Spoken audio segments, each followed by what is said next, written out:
And, oh, streaming, CD, how long? It's gonna be like 2.5 hours. Tickled off Patrick just redeemed yeehaw.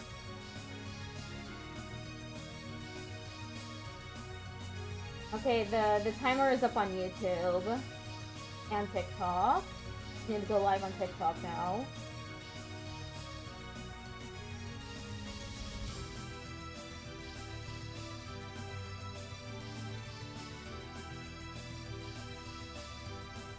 Alright, I'm live on TikTok as well as YouTube and Twitch. Okay, bye Clothman. Sleep well.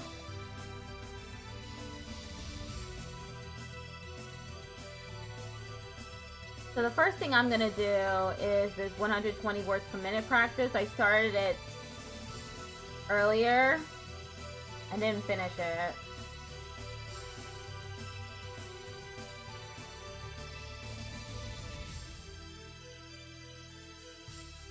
Cookies for everyone. I have muffins if anyone wants a muffin.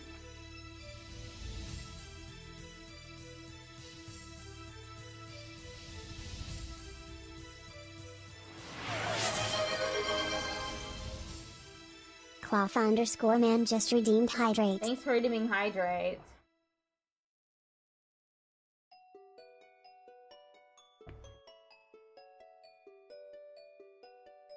Okay, so I am sitting as close to my mic as I can with my Steno machine between my legs. And let me monitor on TikTok. Monitor the live stream.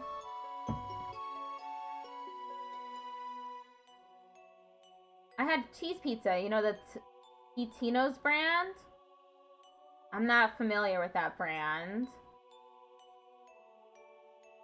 Okay, so I do have, let me just make absolute sure that this speaker up so loud. TikTok. Should be at 50% at least. I hope that's enough, that it's low enough. I might put it down a little lower, actually. 40%. I can't hear it, so.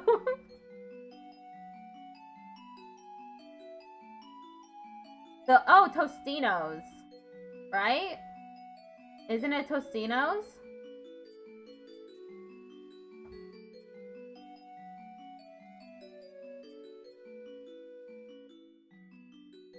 Thought it was Tostinos. Okay. So I have this 120 words per minute practice that I was doing this morning.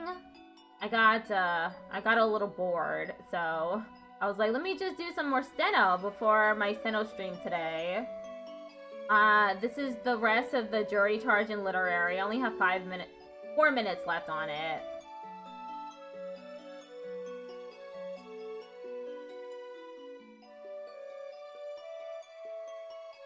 Everyone get out your Steno keyboards. This live stream is not going to get any viewers, I don't think.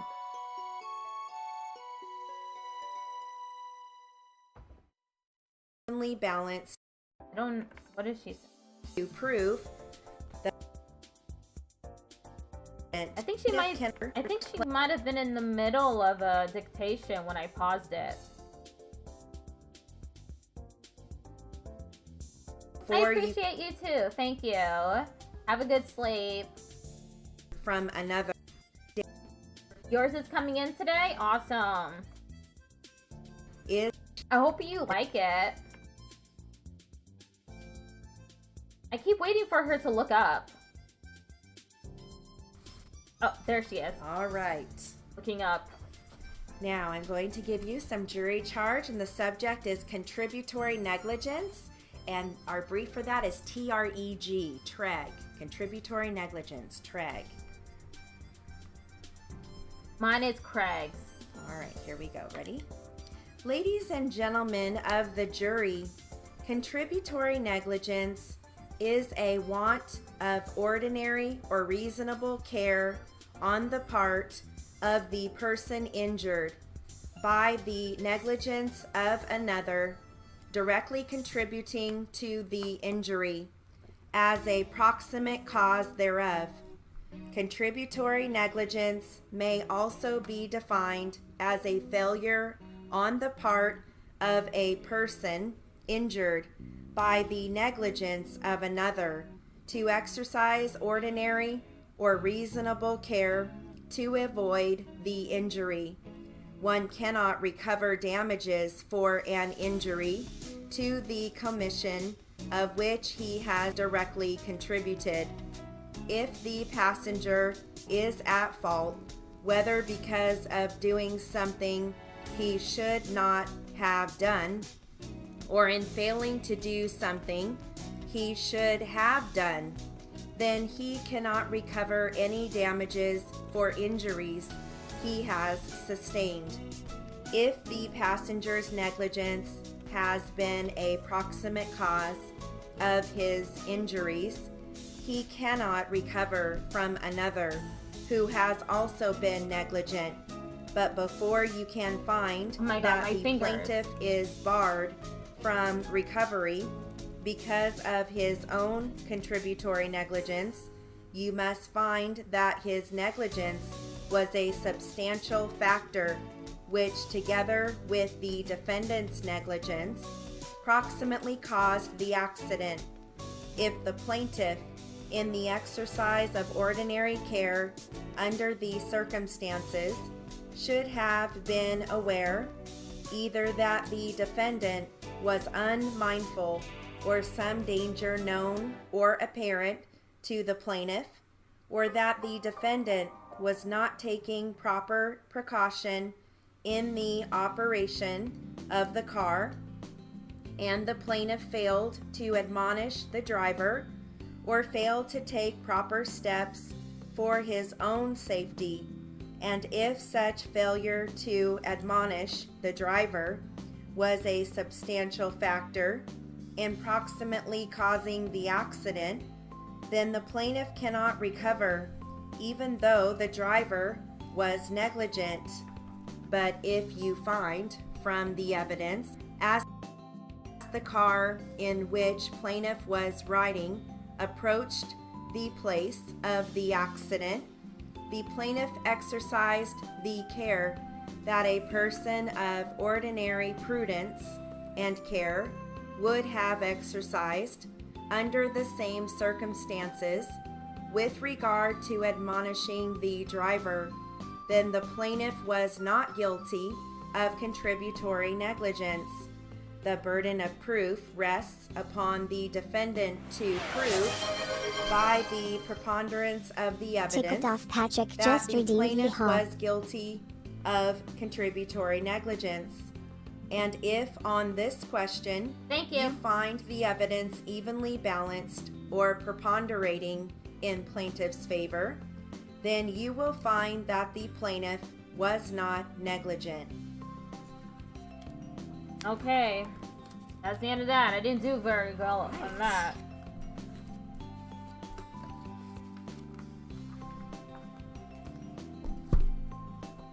Got some interesting facts. This is Facts About the Body, Part 3. Maybe she's a little low. Let me put her up a little bit. Fun. Here we go. Facts about the body. The average person's total skin covering would weigh about 6 pounds if collected into one mass.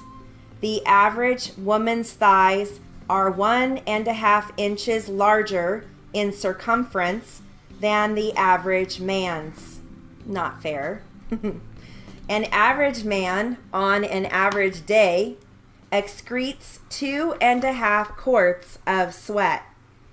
The palms of the hands and soles of the feet contain more sweat glands than any other part of the body. False teeth are often radioactive.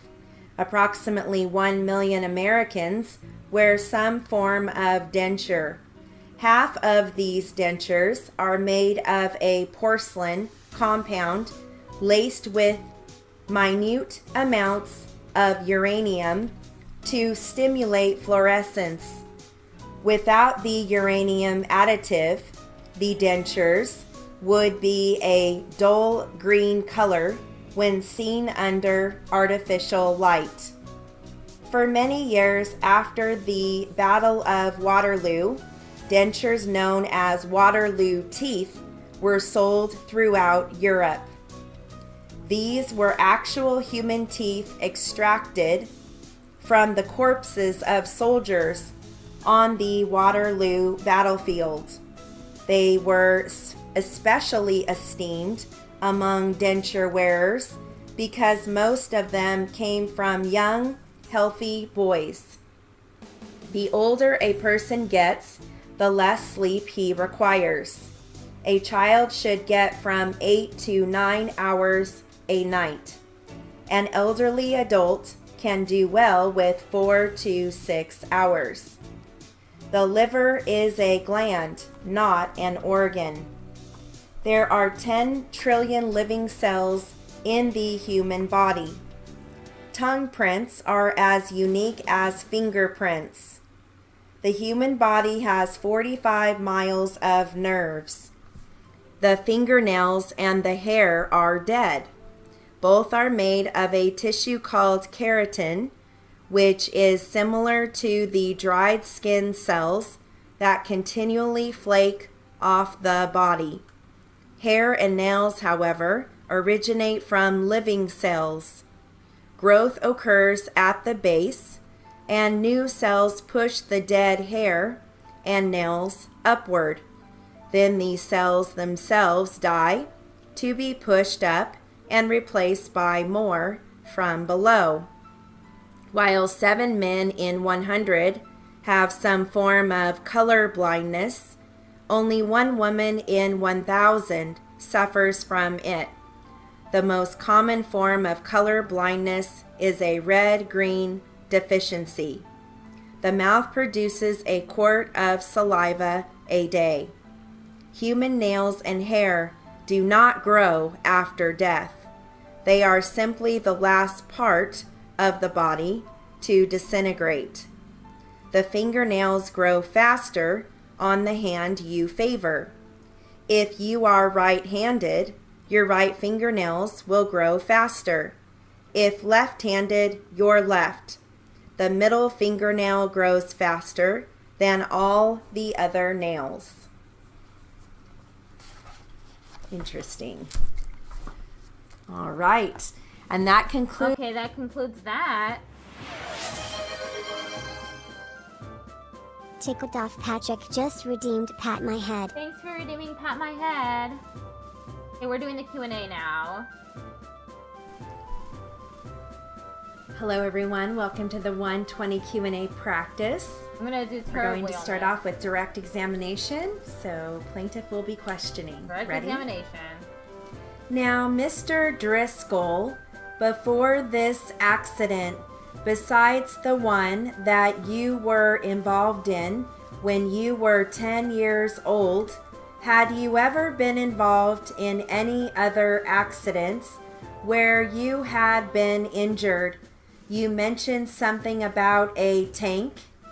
Oh, that was in Korea. Did you fall off a tank? Yes, I did. And what happened? What did you do? Did you injure yourself? My neck and shoulder hit the side of the tank. I had cuts and bruises all over my body. Were you hospitalized for that?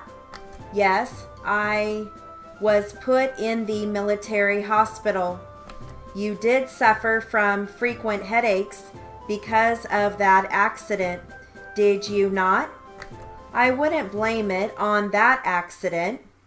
What do you blame your headaches on? Well, I don't know. You were suffering during the Korean War from frequent headaches, weren't you? Yes, when I was out in the middle of the jungle. This was a different type of headache. I don't care what type it was. You were suffering from headaches, were you not? Frequent headaches? Counsel, please don't badger the defendant. Yeah, why are you talking to the defendant that way? I don't care what type of headache it was. You were suffering from headaches, were you not? Like, how snotty. Thank you. Counsel, please don't badger the defendant. Thank you, Your Honor. Did you have headaches before you had this accident when you hit your head on the tank? No, but they followed from this accident with the tank. Is that correct? Yes. Have you been involved in any other accidents besides the ones you have told us about? Well, yes, I lost my finger in an automobile accident, but you already know that. You told us about that. The accident when you were 10 years old. Yes. Any other accidents that you can tell us about? Nothing serious, no. All right. Since your accident in September of 2012, have you been involved in any other accidents of any kind at all? My car was really smashed up. Were you in your car? I was in the car, yes. When was this, please? Oh, let me see. Oh, I've forgotten. It was a brand new car, probably about 1 year ago. And it was totaled? No, this guy, he's the son of the mayor of Topeka, Kansas. Anyway, his pickup was parked on a slope without the emergency brake on. It got away from him. I was coming from the post office and I just stopped at this stop sign, just started up, and the pickup smashed into my car. Were you injured in this accident? No, just the car. Is the answer no, just the car? Yes, just the car. His pickup had more damage. Was this accident sometime this year or last year? Let me see. It was in January of this year. Was there a driver in this pickup truck or was it driverless? He said that I ran into him. Can you imagine? Was there a person in the pickup sitting behind the wheel? No, there was no one in the automobile. It was driverless. Did you receive a citation for this accident? Yes, I did.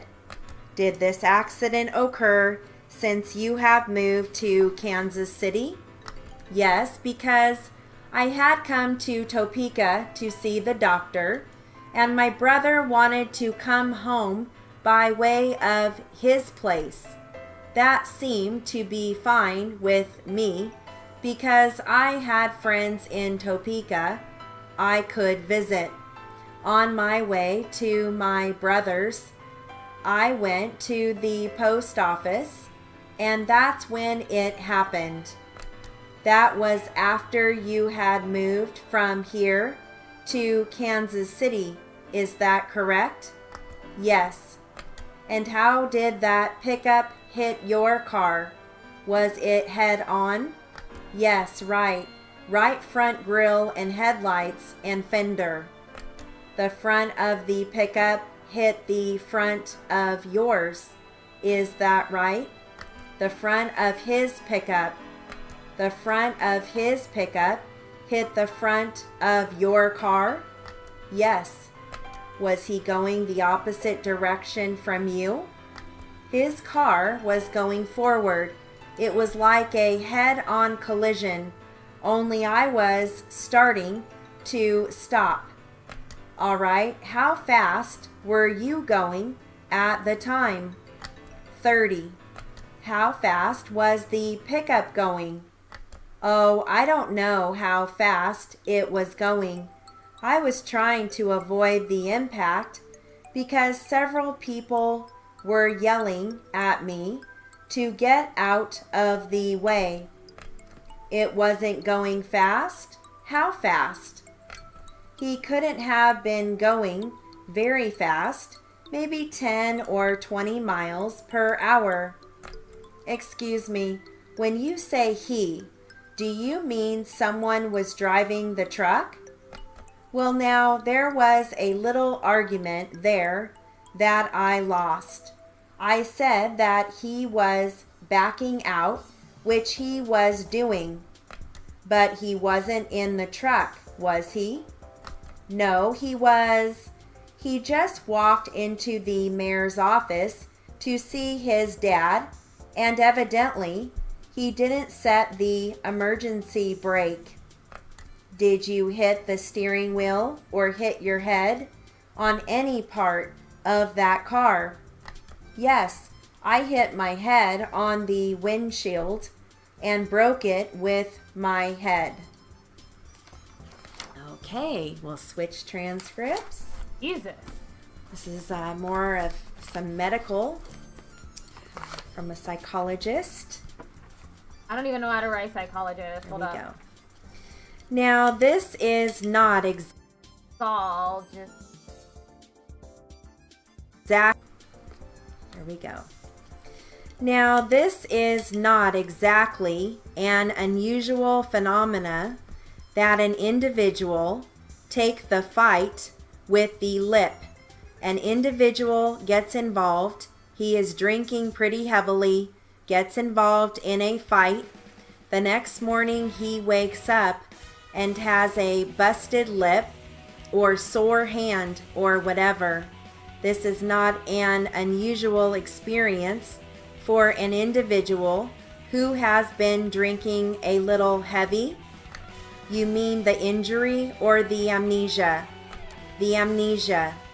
The amnesia is quite common in a person where there is a long history of drinking. You don't get this when you just begin drinking.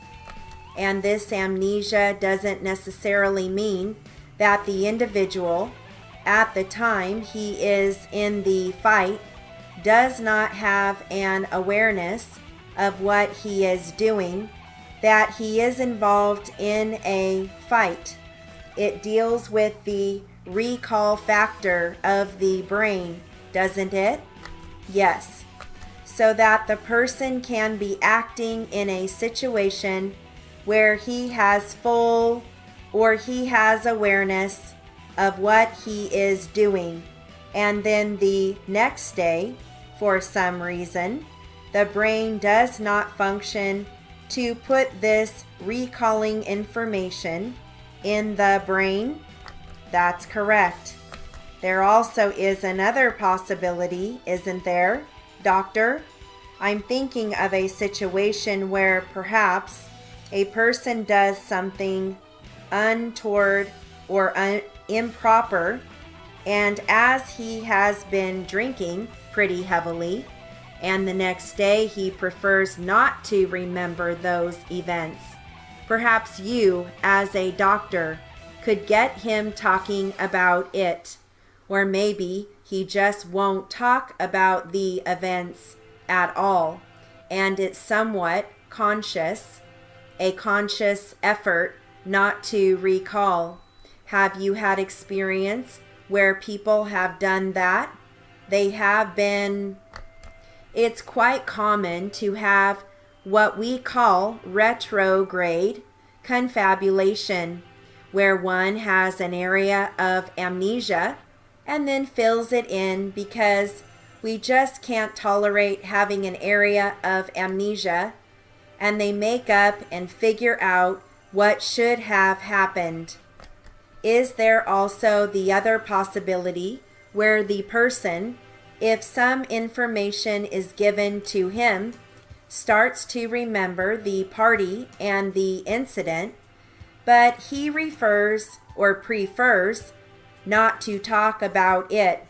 Is there a possibility of a recall that may be hazy, but he just as soon not discuss it in full detail with anyone? It's embarrassing. This is a possibility, yes. So we are dealing with the recall function of the brain versus the awareness function when we are talking about amnesia. Is that correct? Yes. As far as his telling you that he didn't remember getting the gun and getting ammunition, you put this down as a situation where he was having amnesia about those facts? Yes, I did. You accepted that statement as being true? Yes. Okay, and that concludes our... Okay, we're gonna get the rate in a few minutes. Not enough time to do this test. Hello, this is a 120 Q&A test. Plaintiff attorney is Mr. Howard, Howard. Defense attorney is Mr. Monty, Montey. Again, plaintiff attorney Mr. Howard, Howard. And defense is Mr. Monty, Montey. All right, this is going to start off with plaintiff attorney. Okay, we're gonna get the raid in soon. So I'll just pause and wait for the raid to come in.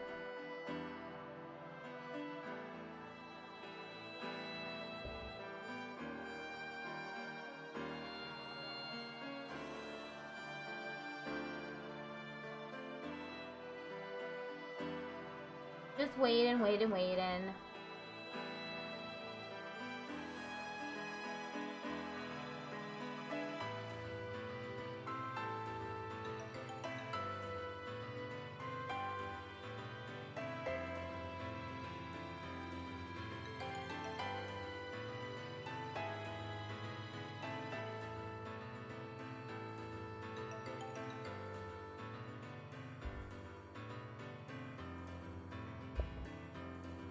Just waiting before I tackle this test. I'm not doing all that good today on anything.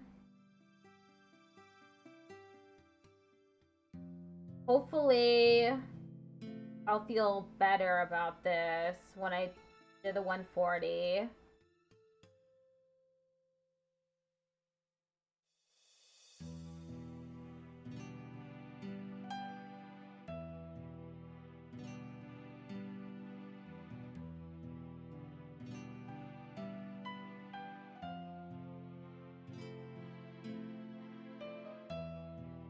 Raid should be coming in any minute now.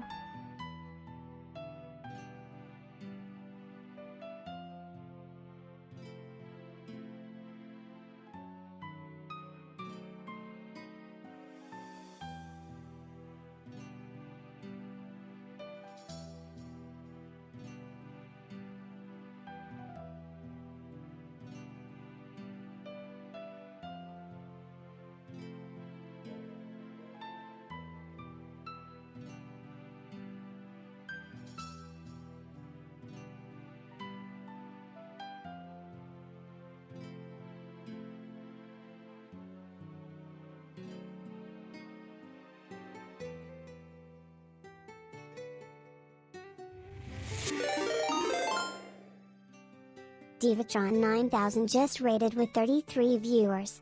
Hello! Welcome everyone! Howdy! Hiya! Sing it loud, ace and proud! Woo! I love that. Yes, I am also asexual, aromantic. Hello everyone! Welcome to my part of the Aspec Pride Raid Train. I'm doing stenography practice. I'm also raising money for Point of Pride. If anyone's interested in that, it's pinned. So You'll be able to donate via Tiltify, and I do have incentives. I am covering for someone who unfortunately could not make their raid train slot. Hope everyone's been having a good time today. How was the stream? Was it fun? I hope it was fun. Lots of fun. I'm currently in the middle of 120 words per minute practice that I started earlier in the day. It was wild. Ooh, what happened? Now I'm intrigued. I'm curious. I started this practice earlier in the day. We did a run of Sayonara Wild Hearts, and I had no idea. It's such a cool game. Oh, cool. I'm gonna look that up right now. Sayonara.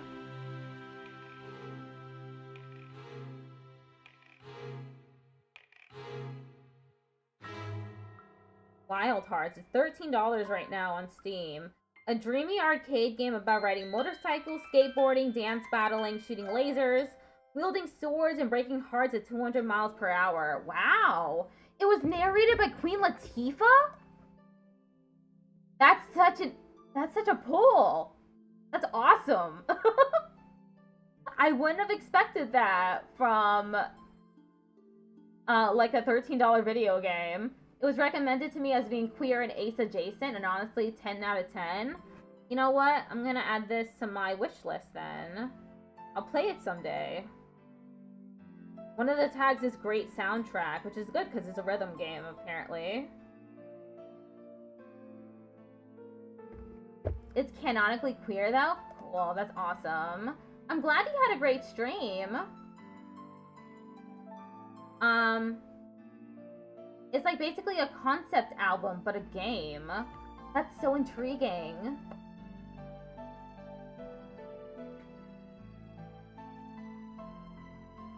We actually got to do the whole thing. It's not that long.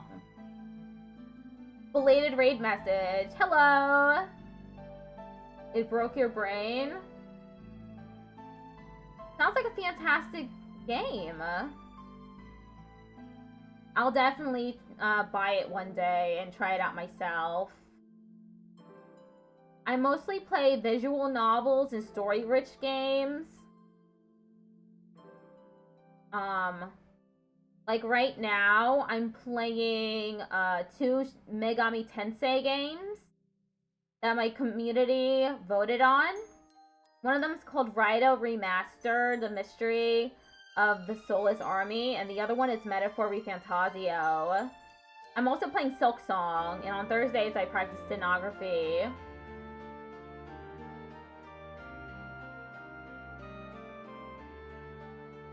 I'm having a really nice time with Raida Remastered and Metaphor Refantasio. I played Metaphor earlier today. This is my second stream of the day. I play it again tomorrow at 5 p.m. EDT. I'm very early in the game. I'm on my, I finished my 3rd stream earlier today for the game. And then I raided into the Aspec Pride's train afterwards. You love it? Yeah, it's a really fantastic game so far. I like the politics of it. I love the setting. I like the characters. I like the plot points so far. Like, it's really shocked me what happens in the game so early on, too. It's just got, like, such a great narrative structure going on. I'm intrigued by it. I like it a lot. Okay, so for my part, we're doing stenography. I am currently at around 100 to 120 words per minute. The standard for court reporters is 225 words per minute, so I'm working on that. I'm working on what's called speed building, which is when you practice specifically to make to get at a higher speed. So it's recommended that you do 20 to 20 to 40 words over your words per minute over your actual speed. So I've been doing 160 and 140. I need to lurk and get some work done, but I hope the rest of the stream and the train go amazingly. Okay, bye. Thank you for the lurk. And thank you for streaming for the Pride Train. So I've been working on 140 and 160 words per minute for the past, like, month or two. It's been a while since I started. There are 200 videos in the 120 playlist. 250 videos in the 140 playlist. And, whoops. Welcome to drill practice. Whoops, I didn't mean to start the video. And 250 in the 160 words per minute speed building playlist. So these are my incentives for Point of Pride. For $10, I Steno a complex word of your choosing. For $20, I add something permanently to my dictionary. It could be anything. It could be an emoji. It could be a meme. It could be anything. For $30, I read a monologue, part of a video, text or something in Steno. For $40, I Steno without looking at the output for 5 minutes. And for $50, I create a custom Steno gift for you. Those are my incentives if anyone is interested in donating to Point of Pride. And there are commands listed in the pinned message in case you want more information. Alright, so I'm gonna get started on this 120 words per minute test. Do not judge me if my output is poor. It is 12 a.m. for me. Attorney, right? This is going to start off with plaintiff attorney. Plaintiff attorney. Okay, here we go. So the one that was monthly, the other one, which one was that again? I want to make sure I understand correctly. This one is held monthly. And then you said there was one more that was monthly? No, it is monthly. The Animal Center is done quarterly. The Animal Center is quarterly? Uh-huh. Is that a yes? Yes, I'm sorry. That's okay. So the other one was quarterly. And were the duties similar? Similar, with the exception of I didn't have to carry the tubs and put them on the dollies. The binders for this were put into a case, and I would take those, pull the case. So all the stuff went into a case? Yes, exactly. And what about the other one? Did it go into a tub or a case? It went into a case. The Animal Center went into a tub, and I would just carry that tub. It wasn't as many board members, so it wasn't as many folders that I'd have to carry. Just one tub. And I always carried, a briefcase. Not a briefcase, but kind of like a bag to carry them in. A satchel? Something like that, yes. For all of them, you carried that? Yes, I did. And so you only carried the one tub for the Animal Center. Was that about the same weight, you'd say? 30 plus pounds? Yes, something like that.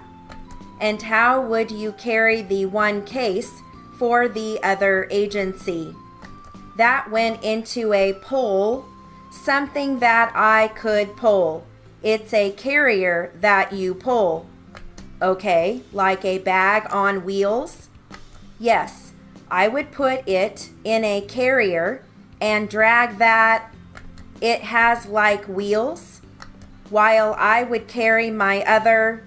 So it has wheels. Is that right? Yes, that is right. And then do you have any idea how heavy that rolling case actually was?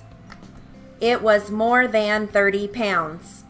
Okay, so you're doing the agency, the board meetings, compiling everything Hello? and carrying it, and then you're doing the other agency quarterly?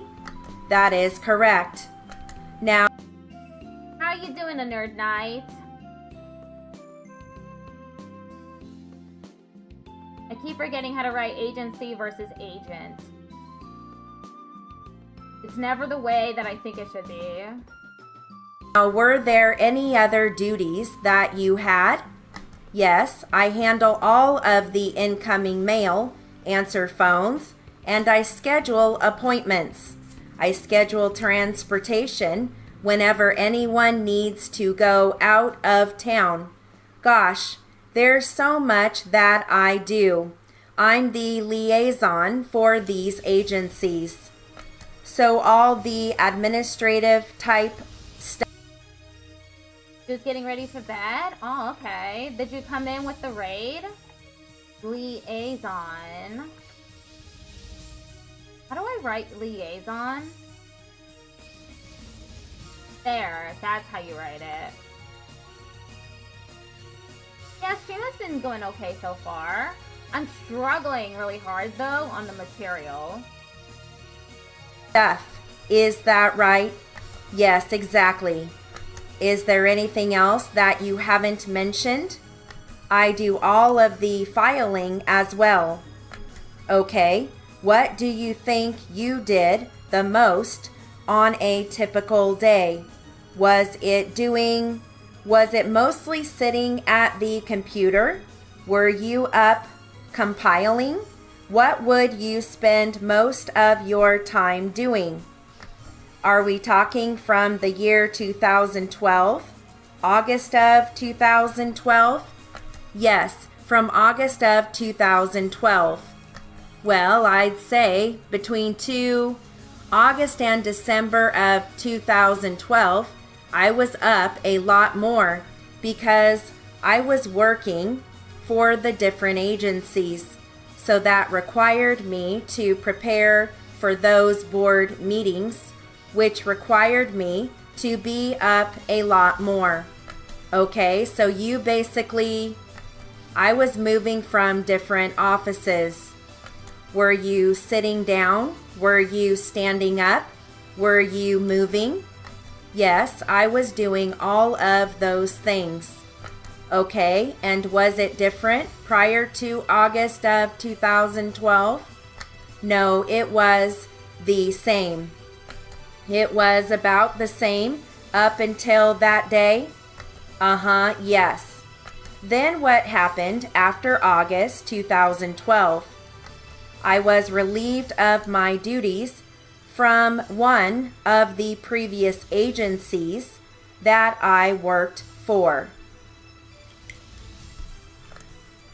Agency again. Okay, so the only thing we have on our word list is animal center. So that's capital ANIMAL.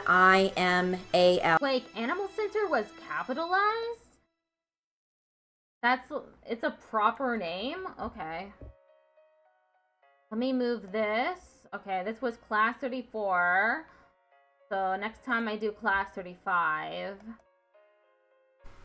Hello, everyone. We save. Let's mark this. Move on to 140. Say hello to the next instructor. Welcome to drill practice. Drill practice Let's hard. Start out with some things to be happy about. Okay, things to be happy about. Just some random bullshit. Ready? Drive-in root beer mugs. The Raisin Bran song. English library ladder chairs. The start of softball season. Tripods. Sugar houses. The sound of boats rocking in their berths. Vegetable combinations. Big checkerboard plaid. Egg shelling. Swedish cucumber salad. The things we don't talk about for fear that people won't understand. How is that something to be happy about? Learning to lay a fire. The upward flight of skyscrapers. A toe wiggling, breeze blowing day. When all the company you've got is a whistling tea kettle. An empty parking space. Breakers hammering a rocky coast. Cheek to cheek dancing. Goggles. Cherry chocolate color. The history of a 4-poster bed. All the tiny bumps that make up a basketball. Thinking good thoughts. Life jackets. Knit pearl combinations. Dimmers for lights. Pails of first run sap. Quilted kitchen appliance covers. Raisin sauce. What is raisin sauce? Never heard of that before.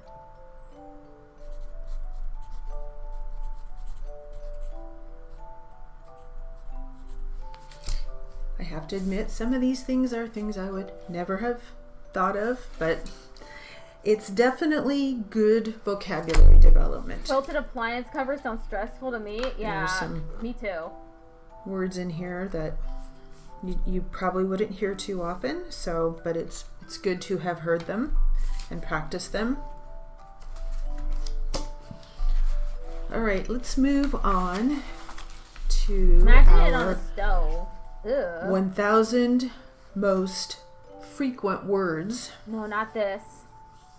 Again, these 1,000 words account for 85% of all words encountered in the English language. So, yeah, but it's so boring. good practice.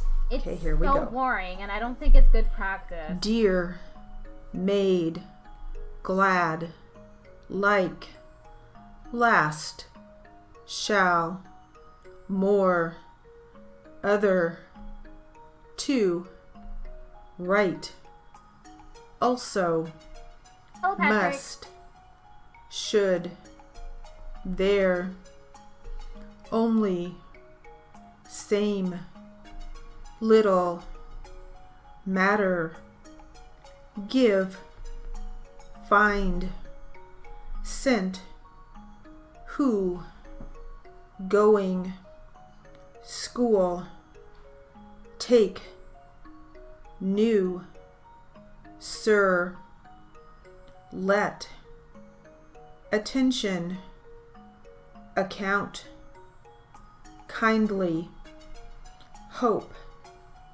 year, first, week, wish, don't, thing, again, Mr., way, want, home, return, these, use, here, being, every, night, My God. back, I just wanna. soon, I don't want to do this anymore. however, because, until, price, better, today, believe, such, course, present,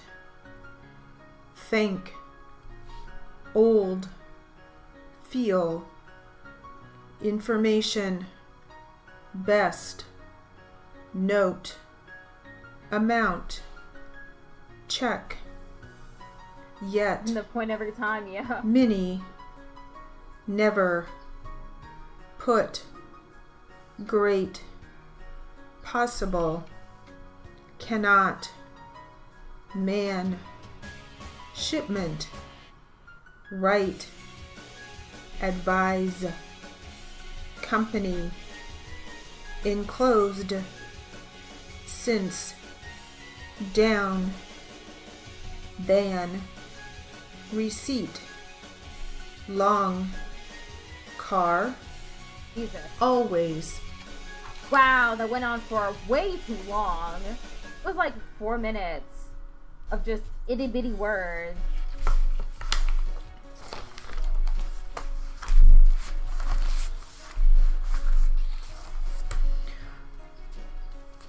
All right. What is next? It better be something more productive than that. These are Huh?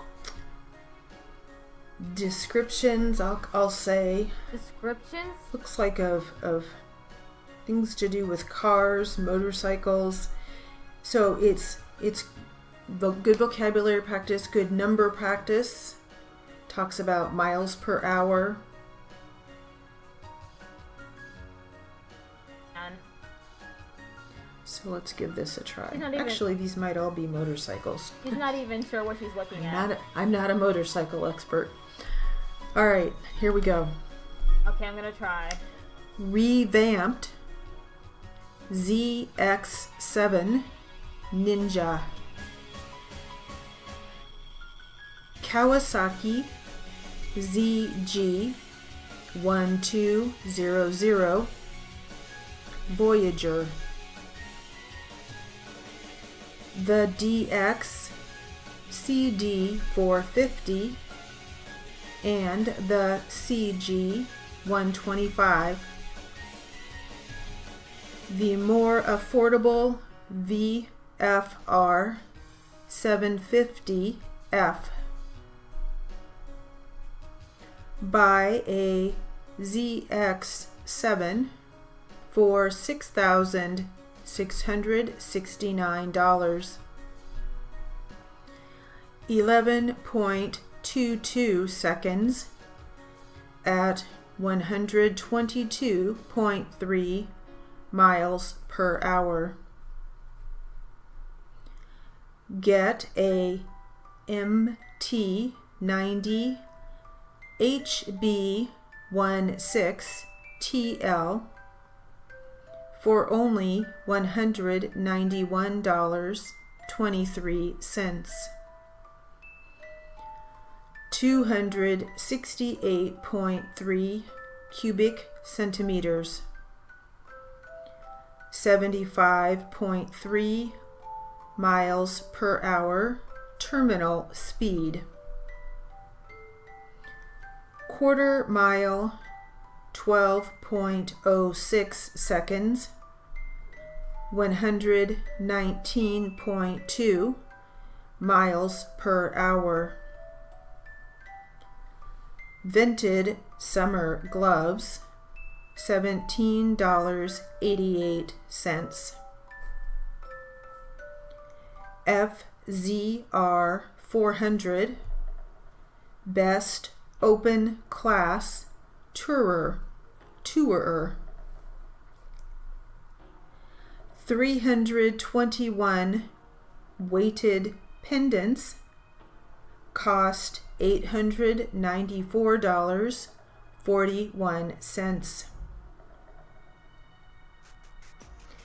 Exhibit J54 is a K100LT motorcycle.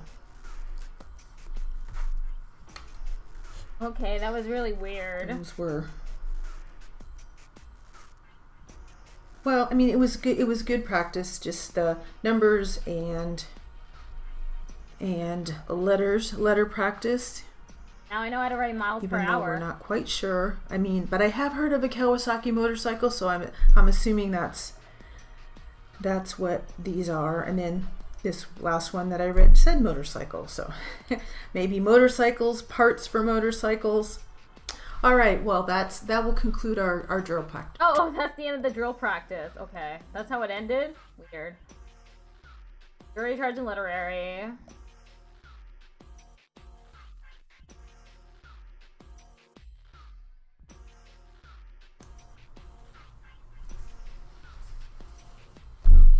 Welcome to literary and jury charge practice. Let's get started with some jury charge. Jury charge. What's the subject of the jury charge? And let me just take a quick glance here, see if there are any words that might be a challenge. We have proximate cause. Proximate cause has a brief. It's prose. Looks like approximately.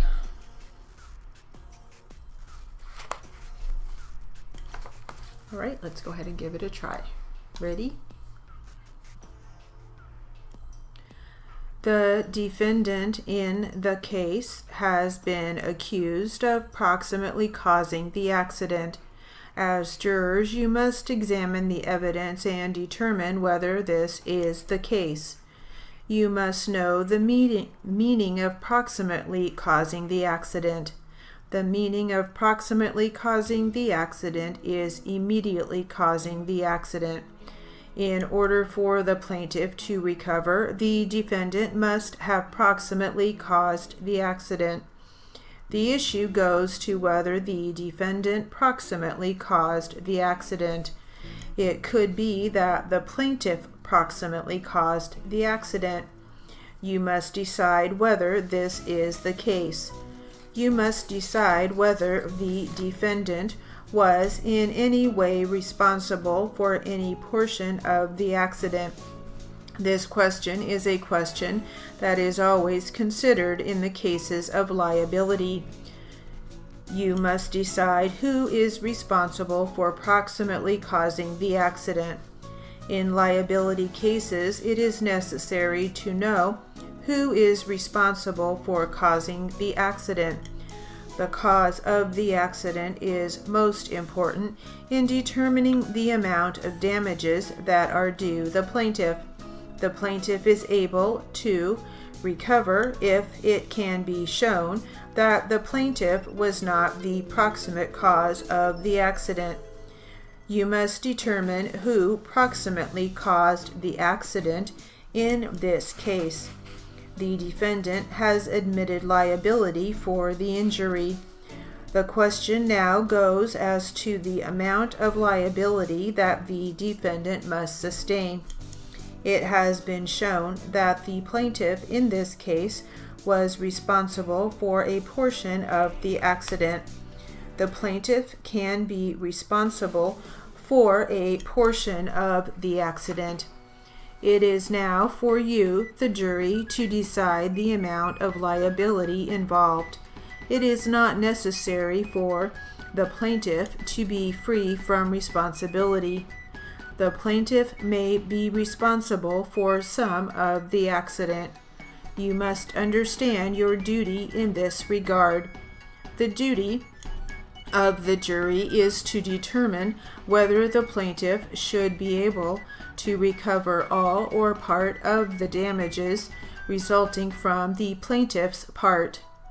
You must determine whether the plaintiff is able to recover at all. As indicated, the defendant has admitted liability for a portion of the injury. A defendant may admit some liability. Whether the plaintiff suffered damages as a result of the liability of the defendant is not the only issue to be decided. What must be decided is whether these damages resulted from the defendant being the proximate cause of the accident. That was a lot of approximately cause. Just a lot of that.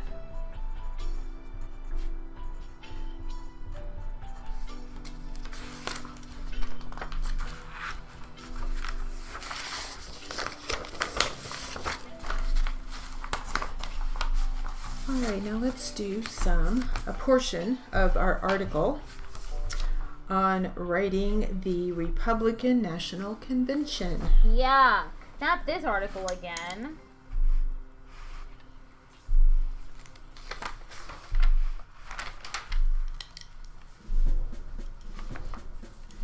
Ready? No. What were you reporting? How did you handle any unique situations that came up with this assignment? For example, special security, etc. DD. Security.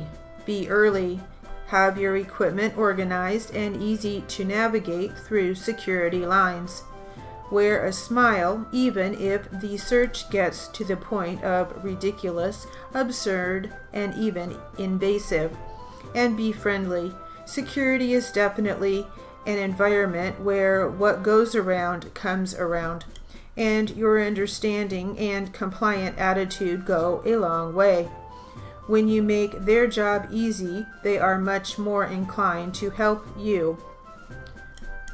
ST. The first obstacle was just getting to the building. Streets were blocked, so it was difficult to get to the event location. While we stayed at a nearby hotel, a taxi could only get us so far, and then we had to schlep the equipment the rest of the way.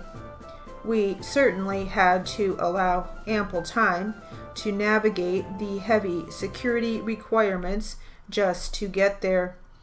Once inside the building, Debbie and I were reporting the platform committees. This involved many speakers discussing topics in a fast-paced environment, so it was certainly a challenge keeping track of everyone. It was sometimes hard to see who was speaking. It was also difficult at times to hear clearly due to the room size and mic placement. Each participant had terms, cases, and people they were discussing that were unique to their state, yet at the end of the day there was no opportunity to obtain spellings. It was a heavy research project in order to provide an accurate record.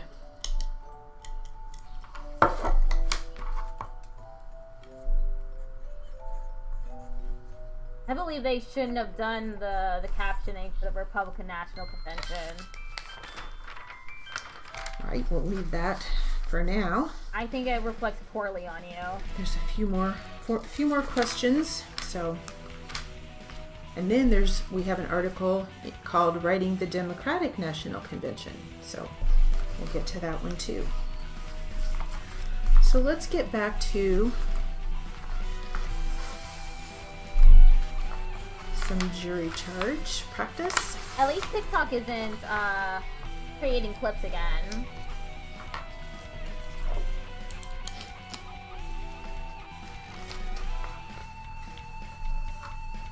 Okay, ready?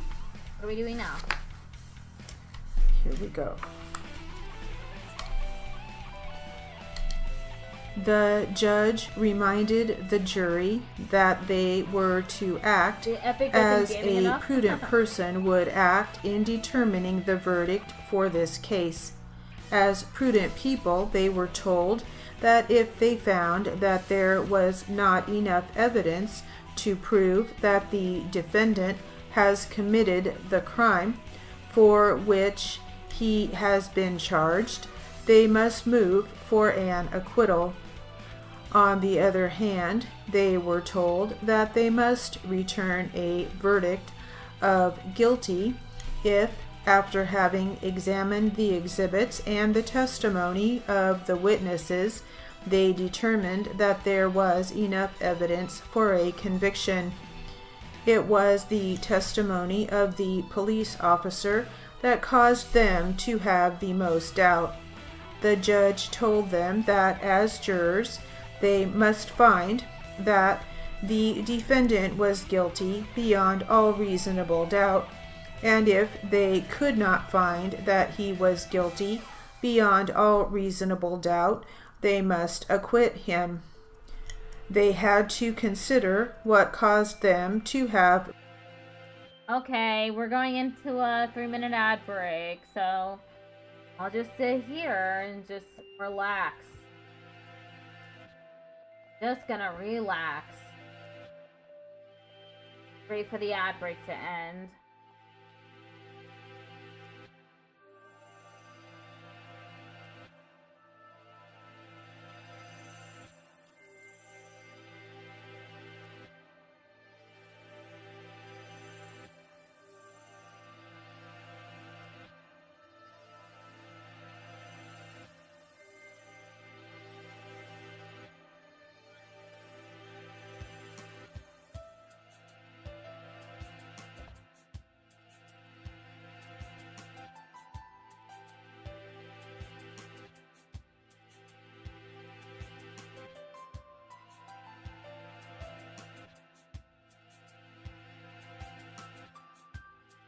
Minutes left. I don't want to eat a muffin.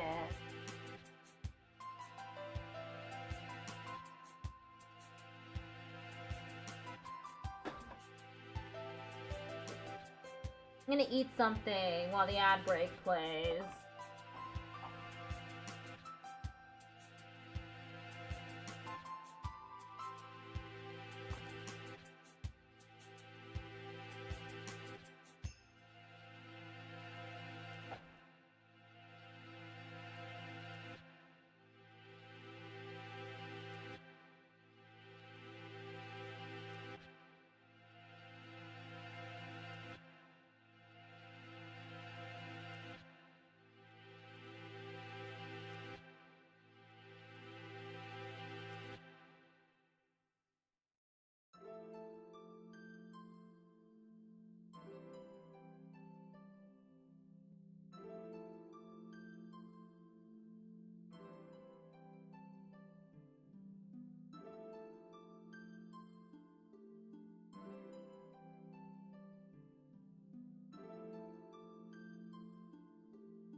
Okay, we're back.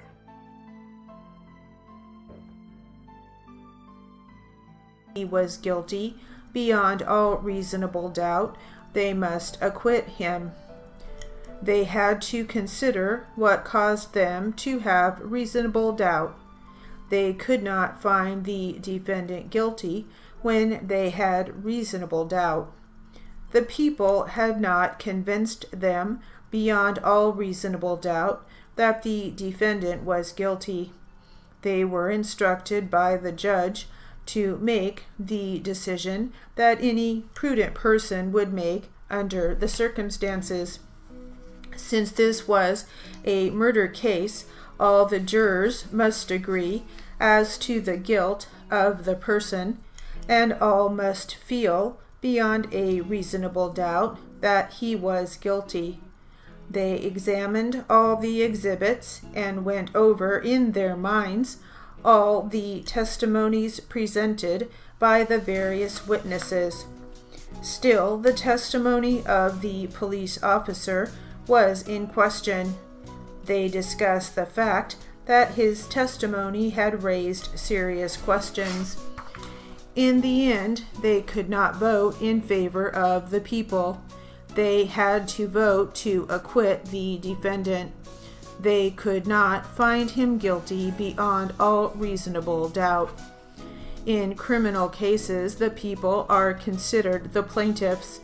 Before a trial, a person charged with a crime is given an opportunity to enter a plea. It is the people, not an individual, who is bringing forth the action. The people are the individuals who are represented by an attorney. Okay. We got around 8 minutes left in this jury charge and literary video.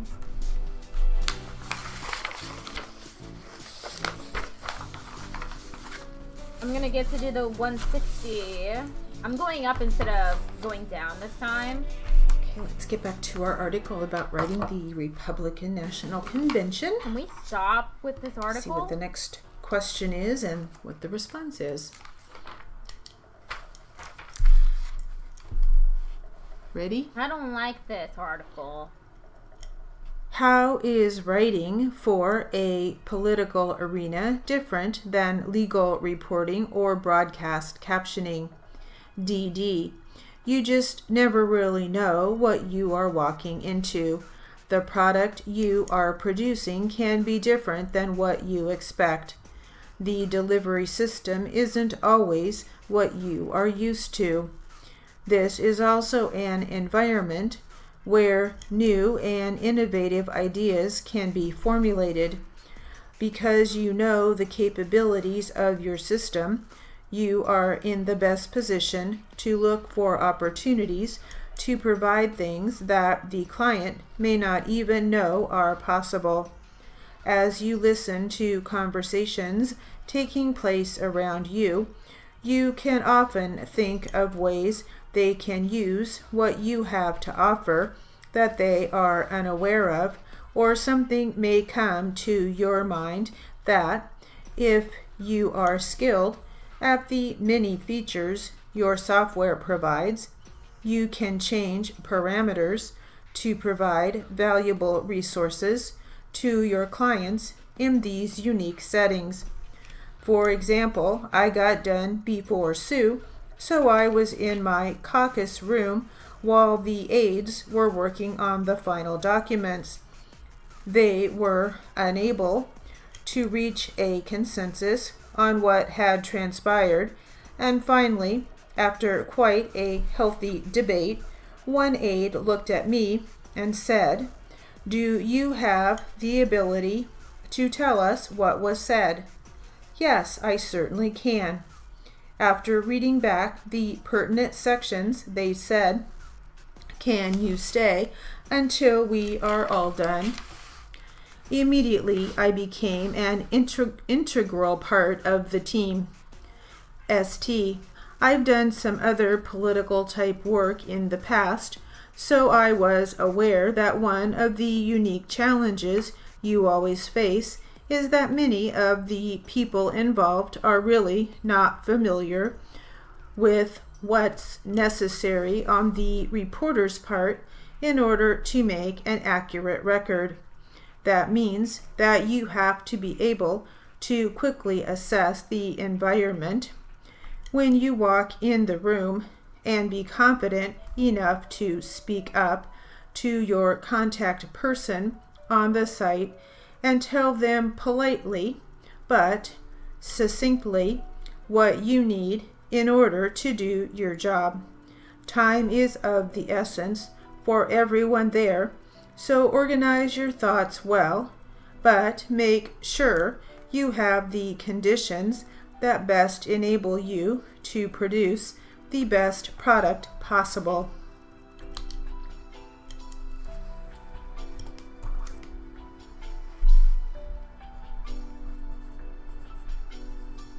Okay, we got 4 minutes left in this video.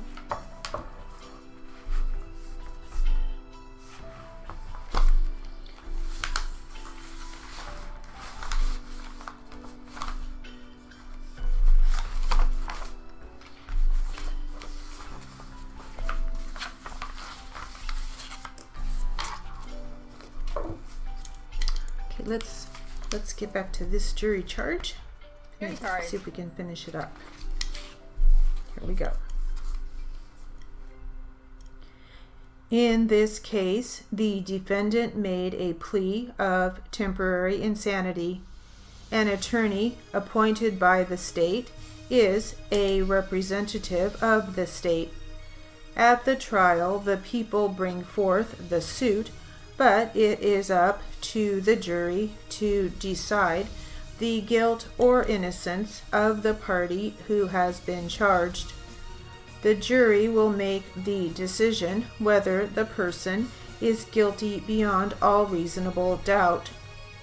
The jury may decide that the individual is innocent beyond all reasonable doubt.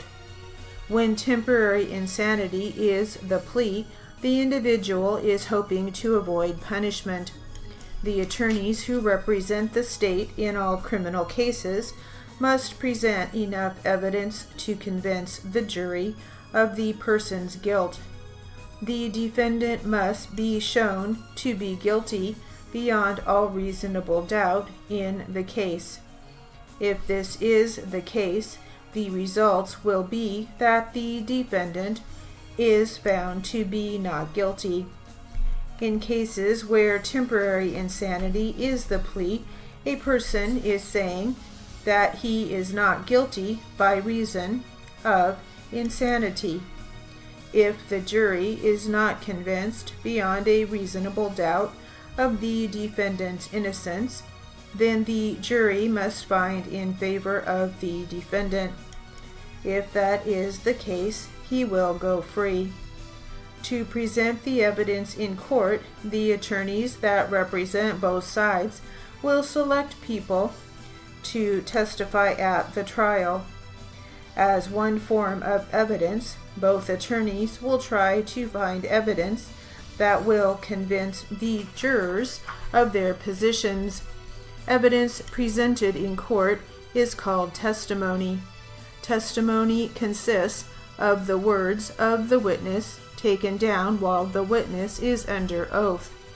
In addition to testimony as a means of offering evidence to the court, the attorneys may have any number of different types of exhibits to use as proof of their positions. Both sides have a right to as many exhibits as they have to support their sides. During the trial, the witnesses will be called, starting with the witnesses for the state. The state is putting on the case, so the state must prove the case beyond a reasonable doubt. The state first presents one of its witnesses and questions the witness under oath. It is up to the state to prove the case beyond a reasonable doubt. After the state is finished questioning the witness, the other side is given an opportunity to examine the same witness. In examining the witness, the defense attorney will try to reduce the credibility of the witness. When the defense attorney questions the witness, he can ask questions that only have to do with the questions that were brought out by the state. When the state has finished presenting all its witnesses, the defense has an opportunity to call its witnesses. Okay, that's it for that. We're doing the Q&A now.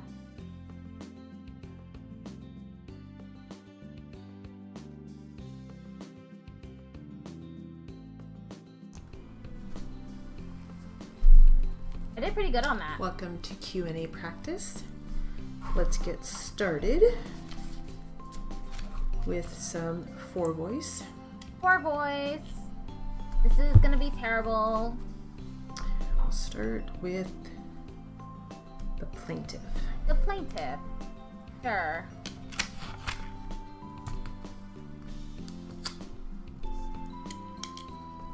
Ready? I am ready. All right. And after you exited the restroom, did you have a chance to take a little closer look at Bob himself? Yes, I did. What, if anything, did you notice about him? When Juan and Bob both came out of the restroom, I could see some white powder around the inside of their nostrils. Okay, and is that consistent with anything? Yes, it is. Which is what? Using cocaine. And then, did you leave the premises or stay? Left a short time later. Now, for that same day, July 8th, you said you returned back for a second visit? Yes, I did. Was Investigator Smither with you this time also? Yes. Just for well, that is all right. Was the premises open and operating on this second visit of that day? Yes, it was. Did you order anything to drink on the second visit? Yes, I did. What did you get? Ordered a beer. And were you served that item? Yes. Now, on the second visit of July 8th, who was the next person that you ran into that became relevant to your investigation? Ron Diaz approached me at the fixed bar. And did he say or ask anything of you? Yes, he did. And what did he say or ask? He said, "Are you looking for something?" Now, is this the first time that you met Ron, or no? I may have seen him in there a couple days prior, but this is the first time that we had a long conversation. And before he came up to you, did you notice that he was there inside as you think back? Yes. And what, if anything, was he doing, or was he just a patron, or what was he doing, if you recall?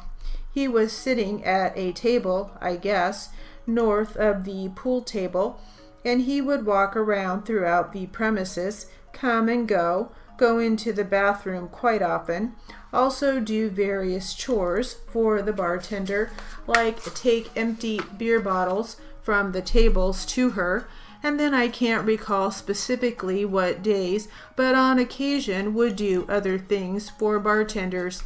When he came up to you and asked you this question, "Are you looking?" had you asked someone to get Ron for you, or did he just kind of come up to you unannounced? He came up to me unannounced. So your answer to his question was words to the effect of, "I'm always looking," something like that? Yes. Then what did Ron say or do the next? He asked me how much I wanted. I told him $20 worth, and he proceeded to sell me a small plastic Ziploc bag containing a white, powdery substance, and all of this occurred at the fixed bar. All right. So you say he asked you how much. You say 20. What is 20 supposed to mean? 20 is basically street slang for $20 worth of drugs. Okay, and so after you said designated 20 as the amount, what did you do next? I removed a $20 bill from my wallet. I believe I placed it on the chair next to me, and Ron pulled out the small plastic Ziploc bag and put it on the chair, and we both exchanged items. Okay, so at this, are you at like a bar? Where are you sitting? Sitting at the fixed bar, kind of the north end. And Ron, where does he get the item that he sells you? Where does that come from? He removed it from his pocket. From his pocket, okay. His coat, or I would have to refer to my report for the specific place he removed it from. but just from a pocket, in other words? Yes. And when he handed it to you, how did he do that? Are the lights a person's speaking indicator? Yes. So he has a clicker for the lights, the light bulbs for P, W, C, D, plaintiff, witness, court, defendant. I actually have a Notepad++ up, and it's partially covering the light bulbs, so I sometimes have a hard time knowing who's talking. Both instructors have this little system set up. Yeah, it is pretty cool. It's very, very nice and handy. He put it on the chair next to me, and then what did you do? I retrieved it and put it in my pant pocket. And during this time, do you recall where the bartender was? Bartender was behind the fixed bar, less than 10 feet from where we were. Okay, and at this time, on this occasion, July 8th, in the PM, were you able to ever identify who that bartender was? No. Man or woman? Female. So you're saying she was tending bar? Yes. When you were sitting next or close to Ron having this exchange, what is she doing? Basically running the bar. Bye, Patrick. Serving different people drinks. Typical bartender duties. Was it just the one bartender that night? Yes. I just wanted to make sure the record was clear and my notes were Saying female when asked man or woman, I know. Typical cop, right? Those with the dehumanizing language instead of anything else. Clear. You indicated that Ron took out the small plastic bag and put it on the chair. Did you describe what was in the bag? It was a white powdery substance. Okay. Was it in? What kind of container was it in? It was in a small, probably, I guess, 1 inch wide plastic Ziploc bag. Okay, so something you could see through? Yes. So when you picked it up, where did you place it? In my pocket. And then, what happened then with respect to Ruben? Basically, he left the bar area and we left a short time later. Alright, and at some point in time, this item that you purchased from Ron, did you have that again submitted to the Los Angeles County Sheriff's Lab for scientific analysis? Yes, I did. And did you get a report back on that request? Yes. Your Honor, at this time, there will be a stipulation that item came back from the lab and tested as 0.37 grams of powder cocaine. So stipulated? Yes, the record will reflect that. Now, investigator, I'm going to have you focus your attention on another visit I understand you made on or about July 13th of 2006. Can you recall that visit? Yes, I do. And again, I assume you went with Investigator Smither? Yes, I did.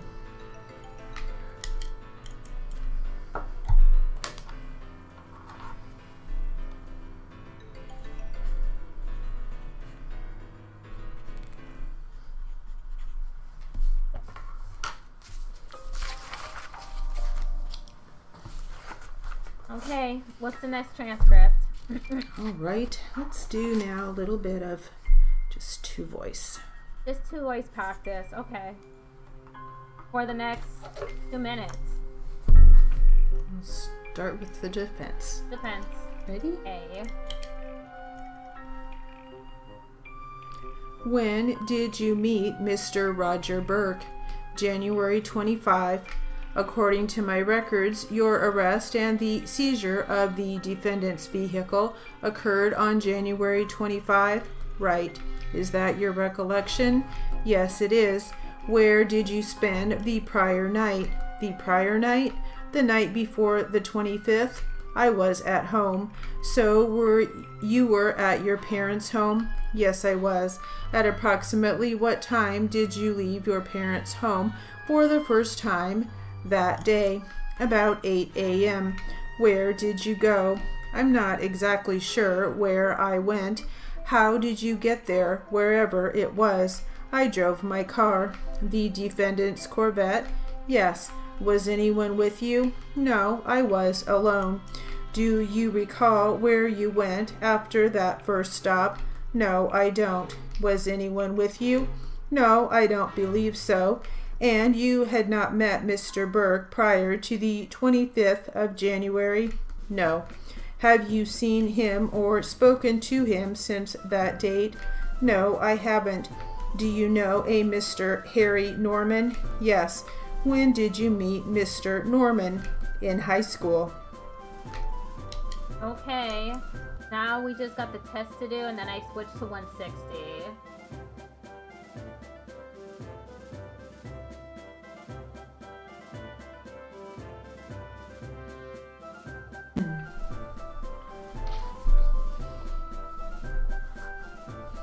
This will be a 140 Q&A practice test.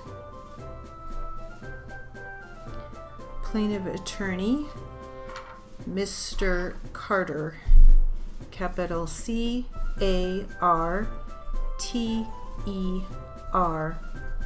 Carter.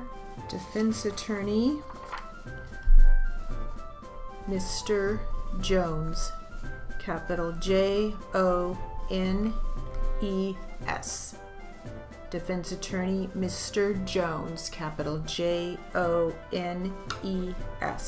Okay. Who are we starting with?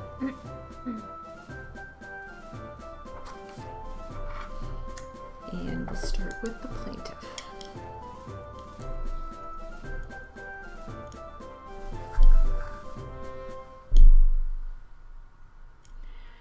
Have the doses of any of these medicines that you've taken in the past 2 years changed?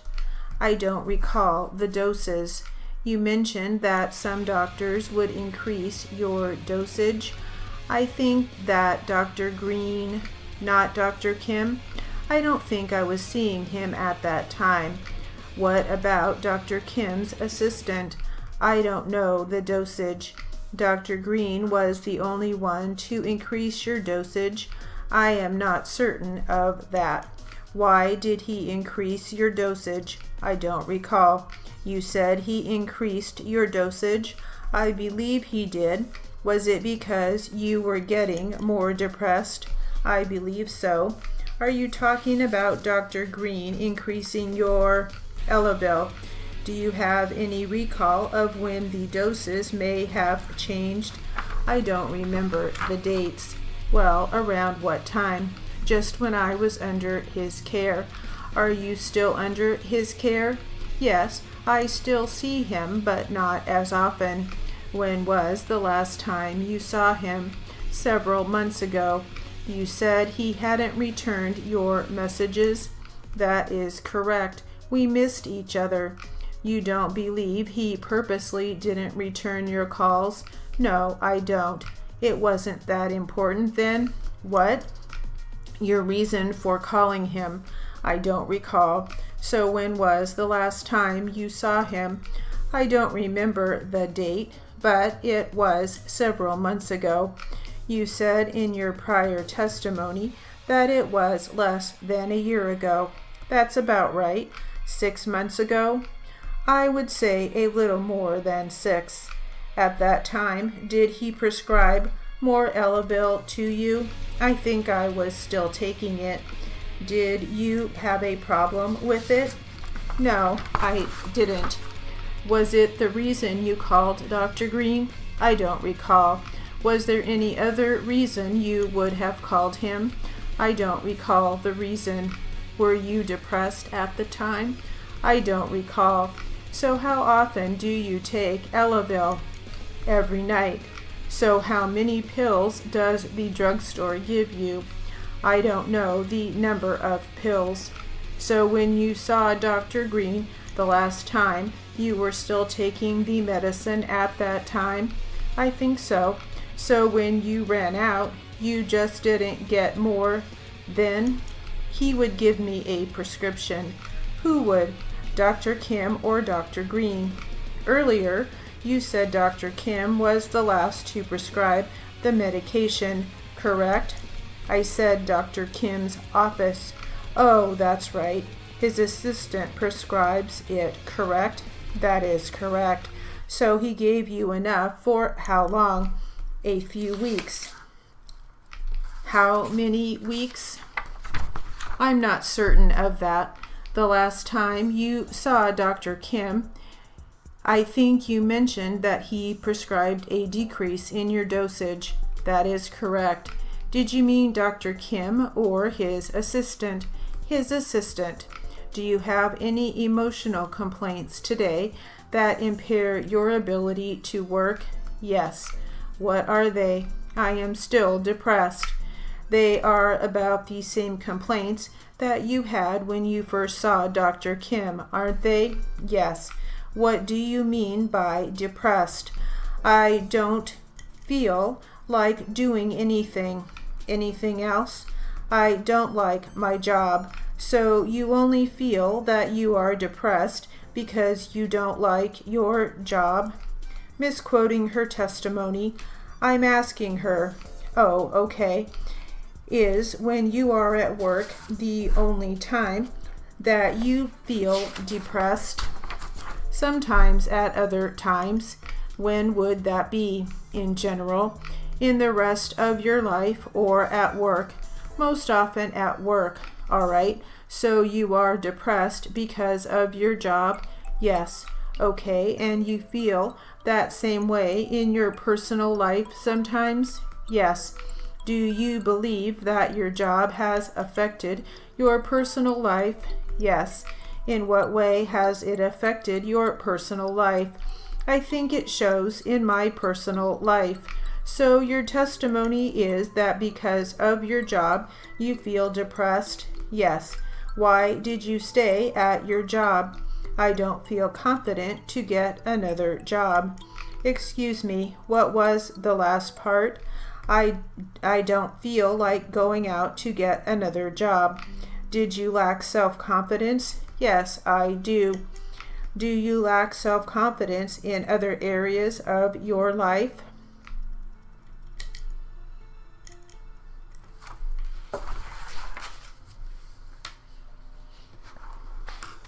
Okay, that was the test. Very strange testimony. Can't recall anything has to do with their medication. I'm the opposite. I know what my dosages are, and I know what prescriptions I'm taking. I hope that person got a new job. Their job sucked so bad that they were depressed? That sucks. Okay, we're doing the 160 now. I think I'll do the drill. Let's get started. Why is she so low? Let me boost her volume a little. There. With some tingle tamers, get our fingers moving. Ready? Here we go. Inevitably undernourished. Presumptuous interference. Unrealistically disheartened. Popular alternative. Dangerously unreasonable. Aquamarine swimming pool. Facsimile machine. Downright upsetting. Adulterated cosmetics. Legislators balk. Sweltering temperatures. surrounding localities. Salute, defective. Supervisors, approved. Cherished myths. Proposed bylaws. Overall vacancy. Insulating glass. Okay, that's it for the Tangle Tankers. That was difficult. Under inevitably. Let me do inevitably first. Hahaha! Not in the dictionary. I had to build it. Okay. Inevitable. Okay, I got it. Inevitably.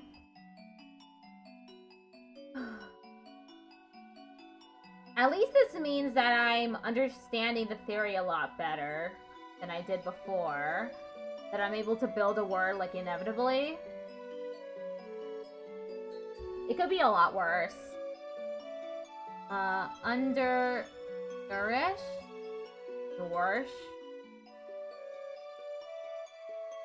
Undernourished. Facsimile. Okay. Facsimile. Downright. Adulterated cosmetics, legislators' balk, sweltering temperatures, surrounding localities, locality. Okay. Vacancy.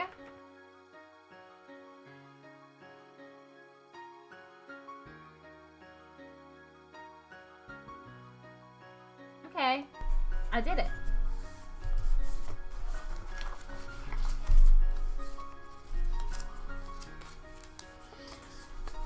And this drill is a list of words that all begin with EX. The X sound, right? EX. Okay, another EX exercise. Let's give these a try. Ready? Exalt. Exceed. Exert. Exclaim. Executrix. Excuse. Exhibit. Exit. Expanded. Expel. Expert. Expedite. Expedite. Explicit. Expound. Exterior. Extent. External.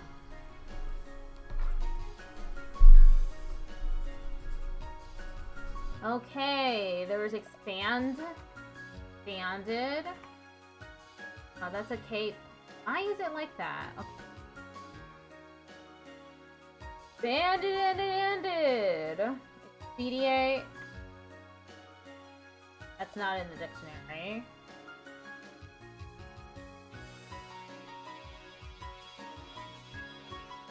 I can't build it. Okay.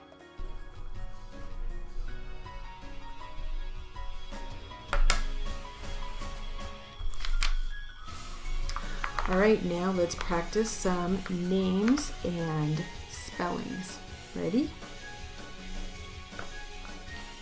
Carol E. Dooney. D-U-N-N-E. Kayleen Espinoza. E-S-P-I-N-O-Z-A.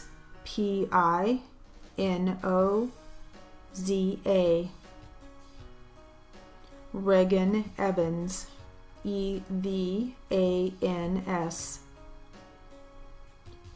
Trina Fellman, Fehlman.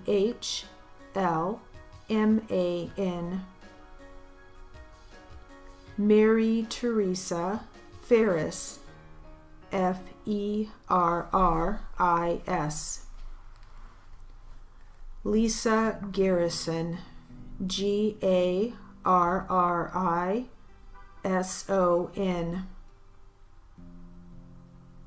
Jennifer Gowell, Gaul. Eric Goldberg, Goldberg.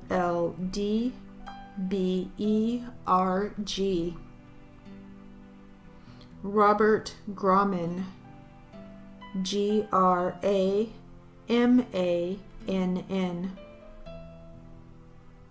Kathleen Grove, Grove. Marlena Haig, Haig. Gerald Hanson, Hanson. Kevin Hunt, Hunt.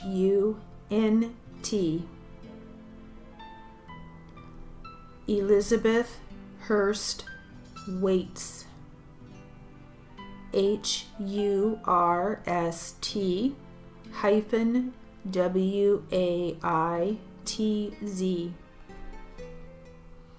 Heidi Jeffries, Jeffreys.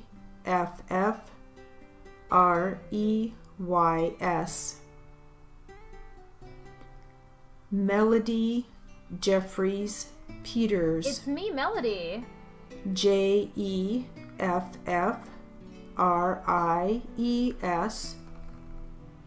Capital Peters.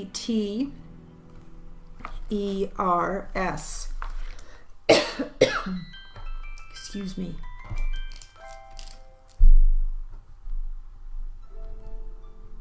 Do I remember how to write excuse me? Yes, I do. Look at that, I'm learning. I can learn things. Okay. Let's move on and practice some cities and states. Could always use more Ready? practice on Here we this. go. Los Angeles, California. Sacramento, California. Tustin, California. Cocoa Beach, Florida. Chicago, Illinois. Meridian, Mississippi. Dunn, North Carolina. Dickinson, North Dakota. Rochester, New York. Staten Island, New York. Oakdale, Pennsylvania. Philadelphia, Pennsylvania. Smithfield, Rhode Island. Chesapeake, Virginia. North Chesterfield, Virginia. Fond du Lac, Wisconsin. Delafield, Wisconsin. San Marcos, California. Denver, Colorado. Littleton, Colorado. Worcester, Massachusetts. Appleton, Wisconsin. Okay. We got 1 minute left in this drill.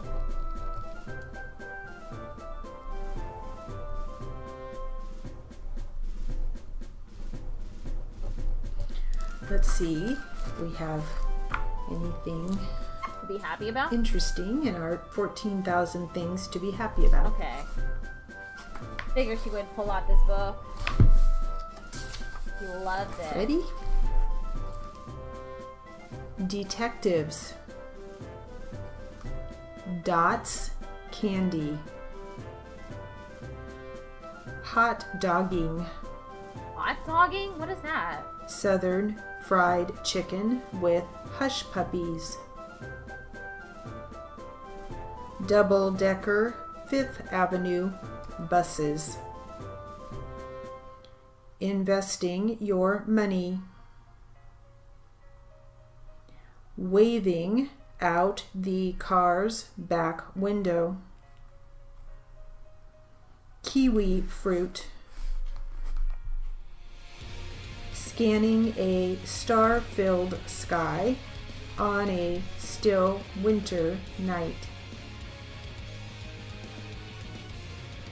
Buttering toast generously and immediately so that the butter melts and sinks in.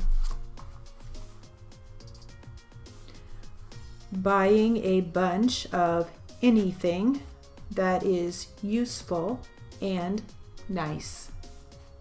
Okay, I need to look up what hot dogging is. Hold up. What is hot dogging? Hot dogging.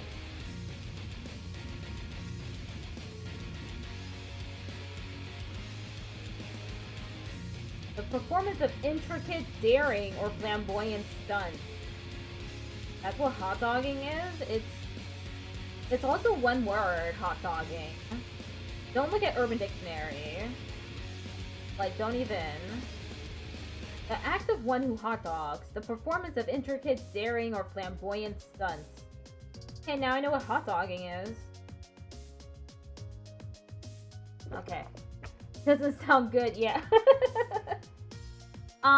What else? There was fried chicken. Okay, I guess I have to write it in too. There's kiwi. I had about the right idea with kiwi. That looks to be it. That's all I got wrong on it. Let me like the video. Gotta leave a like. Jury charge and literary practice now. Let's see what we get at 160. Welcome to literary and jury charge practice.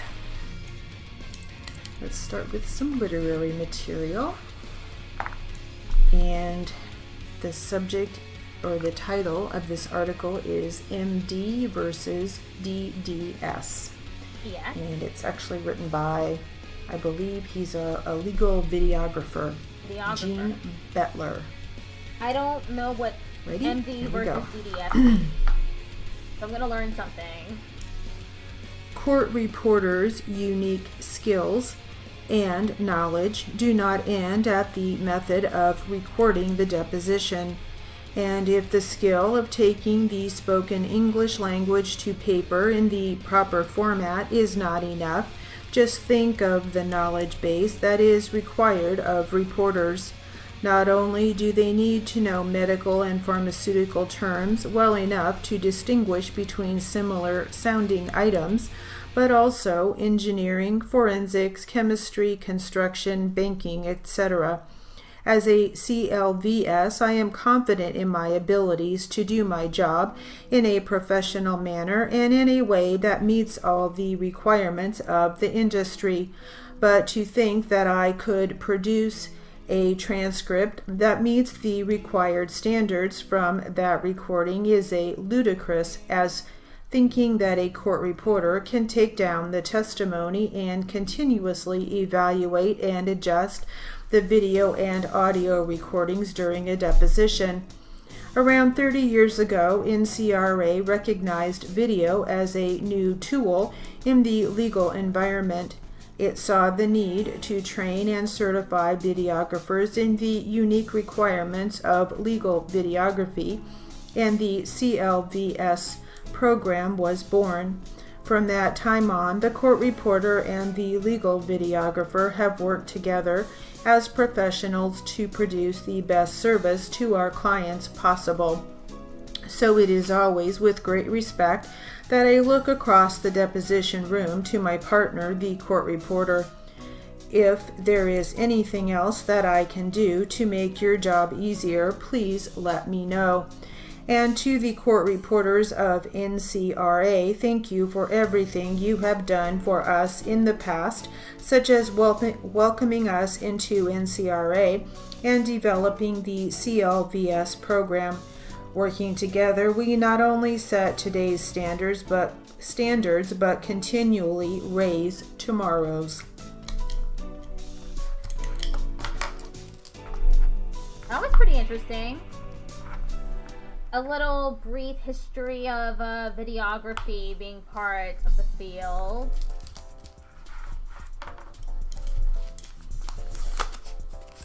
All right, now let's do a little jury charge. Jury charge practice. is easier than literary, but it's still difficult at 160. And we were working previously on a jury charge with the subject of drainage ditch. Drainage ditch. So let's carry on with this one for a bit. It's a bit of a challenge, so we'll do a little here. Ready? Outlining at that point into county ditch number 60 in the town of Fairview in the county of Cook, with a branch from the starting point running northerly to about 1,300 feet north of the west corner of section 3, township 111 north, range 41 west, Marshall Township, with another branch from the starting point running southerly on the west line of the southwest 1/4 of said section 3, township 111 north, range 41 west, Marshall Township, a distance of approximately 80 rods, thence southeasterly across the south 1/2 of the southwest 1/4 to a point on the south line of said southwest 1/4 about 75 rods west from the south corner line of said section 3, thence generally south across the northwest 1/4 of said section 10 to approximately the center of said section 10, township 111 north, range 41 west, Marshall Township, thence generally in a westerly direction across the northwest 1/4 of said section 10, thence parallel to the right of the way of the C&N W Railroad, a distance of about 250 rods from the center of said section 10. What the fuck? You didn't tell me it was land description. I know it's a bit of a challenge, but it is definitely good number practice. I can't even imagine doing that at 160. Like, I just We'll can't. work on that later. Work on that later? More? Now, let's just start another jury charge. I don't want to do more land description. And the subject of this jury charge is burglary. Burglary? Okay. Ready? Here we go. I'm ready. Gentlemen of the jury, Herbert Powers is charged by an indictment returned by the grand jury of this county. One count charges burglary of a dwelling in the nighttime, which is a capital offense. The other count charges grand larceny of a home from a dwelling house. However, only one count will be submitted to you for your consideration, and that is the count charging that he broke into and entered the home of Michael Durant in the nighttime. You can't convict him under both counts. You can only convict him under one count, and that is the count that will be submitted to you for your consideration. Under our system of laws, the defendant is presumed to be innocent. Every defendant that is brought into court before the bar of justice in answer for criminal transgressions is presumed under our fundamental law to be innocent, and that casts the burden upon the state to prove him guilty by the testimony beyond a reasonable doubt and to a moral certainty. Now you have heard the testimony. You saw the witnesses as they gave their testimony. You had an opportunity to observe their demeanor upon the witness stand. Any show of nervousness or lack of it, any hesitation. Did any of them pause and hesitate while giving their answers, or did they speak out forthrightly? The law says that you may even take into consideration the facial expression of the witness as he gives his testimony in determining what weight and credibility you will accord to him. All the circumstances surrounding the witness in the giving of his testimony, the manner of the witness, the demeanor of the witness, everything is to be considered and weighed by you in determining what probative value and force you will accord to his testimony. Now the defendant elected to become a witness for himself and testify in this case, which he had a right to do, and you cannot capriciously cast aside his testimony. The law says that you must take his testimony and consider it along with all the testimony in the case, but that you have a right to take into consideration the fact that he is the defendant and is interested in the result of this trial. There was some evidence in this case that he was previously convicted and served a term in the penitentiary for a crime involving moral turpitude. You may consider that for one purpose only. It goes to his credibility. You may consider that testimony in determining what weight you will accord his testimony, how much credit you will accord to him as he testified in this case. You are the sole judges of the facts in this case. It is your responsibility to resolve the facts and determine what the truth is. As I said, the burden of proof is upon the state to convince you beyond a reasonable doubt. Hey.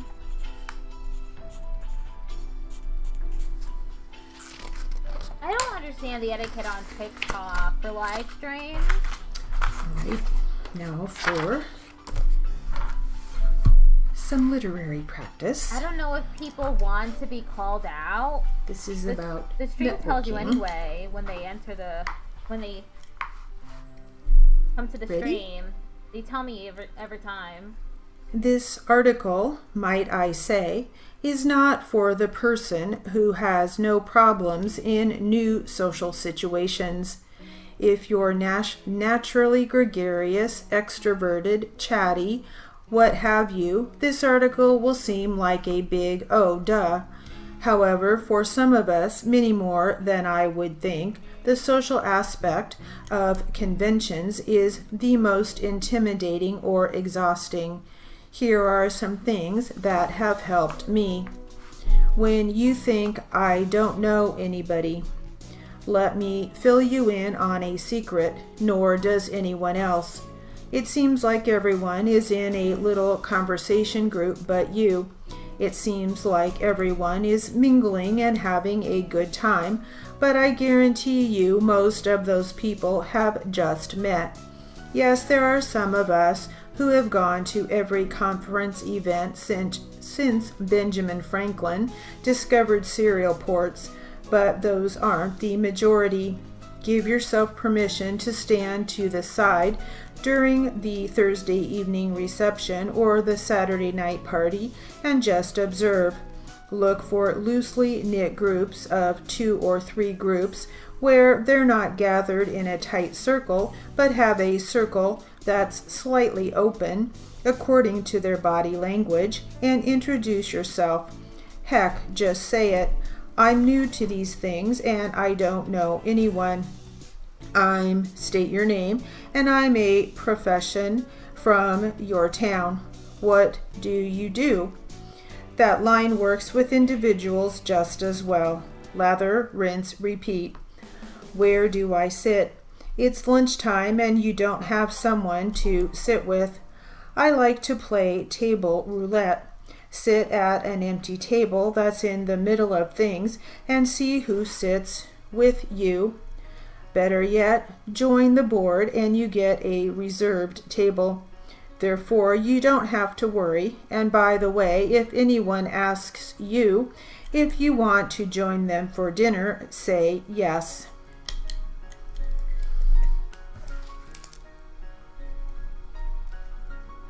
I'm not sure what that advice was for. I had We'll get back to that smoothes. I had 0 earlier. Let's try some more jury charge practice. We're doing more jury charge practice, but first, Twitch is going into an ad break. Did I call out the people that are coming to the live stream? I've seen some people do that. I've seen other people do not do that. I don't want to be weird and call people out, especially when they're just scrolling. Anyway, Twitch ad break has just started. I am in 1st, 2nd, and 3rd place for my clips leaderboard. 10. What's the second one? Come on, give me the second. 7 and 7. 10, 7, 7. This live stream is gonna end in how much time? Around 20 minutes.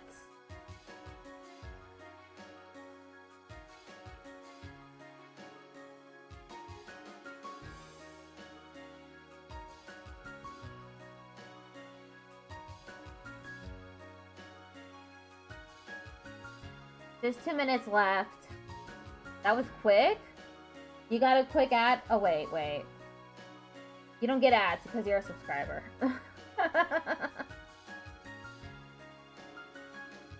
Yeah, this live stream has gone pretty quick. It was just, it feels like it was just like 10 minutes ago that I started it.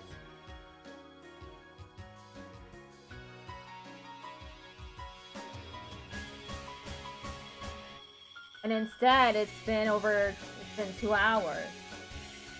That's amazing. That is the gift of stenography at high speeds. Once you get to the high speeds, you start like, everything feels like it's going a lot faster. I might be able to do the Q&A. Check. Yeah, there is 10 minutes left in that, and then the Q&A is probably going to be 10 minutes. So, I'll be able to do the Q&A probably. The next person, the person I rate into, I copied their name. Let's do a quick shout out.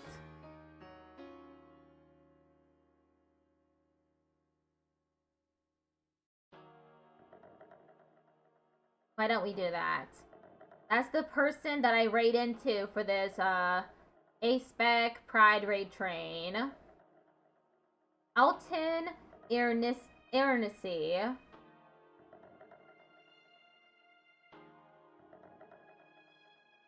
I actually don't know how to pronounce the last name. Okay. We are now due for more jury charge. Ready? Ready. Then that calls for the question, what does it take to constitute reasonable doubt?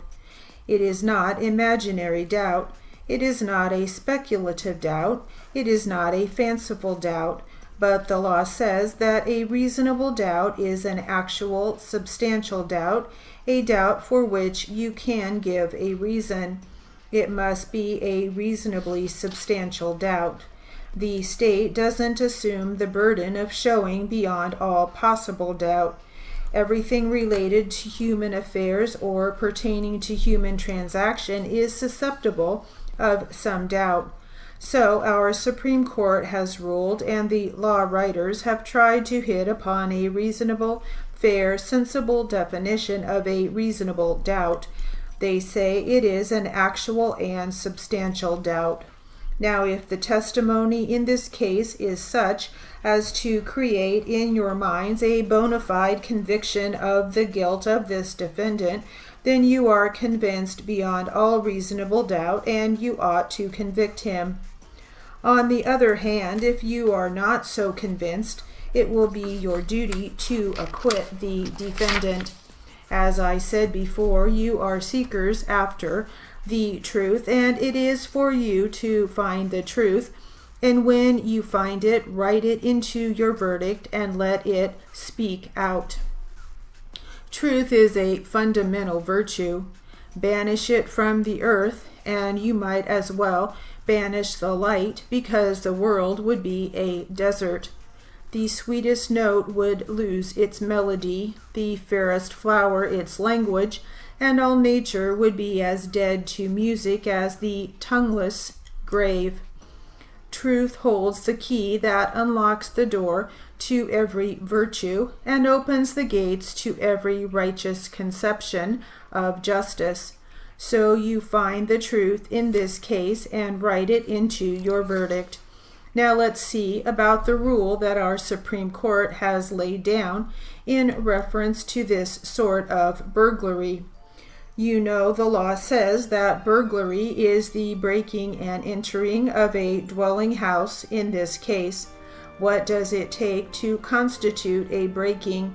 If a man shoves a door to, and the burglar comes along and just pushes it open, the law says that is sufficient breaking. That constitutes breaking. If he pulls back a screen and enters, that is a breaking. If he reaches in and opens the latch and opens the door, the law says that is a breaking. We have one case in this state where a man undertook to go into a man's house by going down the chimney. He got stuck in the turn and couldn't go any further, and they had to fish him out. That man was prosecuted, and it went to the Supreme Court, and the Supreme Court said that was a breaking. If a man raises a window far enough to reach in where he can take something, or if he does take something, the law says that constitutes breaking. There is some testimony here to indicate that at the time this man was arrested, he had possession of the property that was taken from the home. While the possession of goods or other personal property recently stolen does not, as a matter of law in this state, raise the presumption of guilt, yet when the evidence beyond a reasonable doubt establishes a larceny, that this property was stolen, accompanied by a burglary, the unexplained recent possession by the defendant of the stolen property is a fact from which the jury may draw the conclusion that the person in whose possession it was found is the person who committed the burglary. This is a rule laid down by the Supreme Court. In another case, in which a man by the name of Moore was prosecuted and convicted, our Supreme Court laid down this rule in disposing of that case and confirming the conviction. It said that when a breaking is shown by the evidence as it appears, and that at the time of the breaking personal property was stolen, the possession by the defendant of all or part of such stolen property, if unexplained to the satisfaction of the jury, is sufficient upon which to predicate the judgment of guilty. Now that is also the rule in this case. So you have heard the testimony. You saw the witnesses as they gave their testimony. It is for you to determine whether or not this man is guilty. Yeah, anything that isn't walking through an open door. A lot of talk about windows.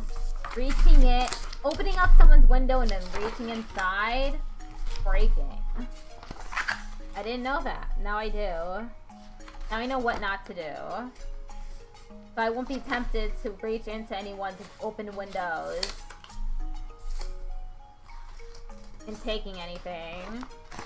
Let's go back now to our land condemnation that we started. And this better not be land description. see I if will we can scream. finish this jury charge up. I will scream so loud. Ready? Here we go. Okay, here we go. You are instructed that the word necessity, as it appears in this question, does not mean absolute necessity, but reasonable necessity or reasonably necessary, but not absolutely imperative. You are instructed that in respect to your answer to this question, the burden of proof is upon the plaintiff, the city of Madison, to satisfy or convince your minds by the preponderance of the credible evidence to a reasonable certainty that the answer to this question should be yes. If the plaintiff has failed to meet the burden of proof in this regard, then it will be your duty to answer no to this question. You are further instructed that in case you are not unanimous in answering this question, there must be at least 10 jurors who agree to the answer contained in your verdict. Should a juror dissent in any instance, the name or names of such jurors or juror should be written in the space for that purpose. You are not to be influenced by any feeling you may have as to which party or parties you would like to have win this lawsuit, nor should you speculate as to whether or not your answer one way or another to this question will benefit either of the parties. Your duty is to try to determine the actual truth in respect to the inquiry contained in this question. You are not concerned with the manner or method of compensation which is to be made to the owners of the land in question in case the land is taken. You are to determine the question of necessity under the evidence and under the instructions of the court. The matter of just compensation is taken care of by other laws. You are the sole judges of the evidence in this case. You must weigh it and ascertain the truth from the facts.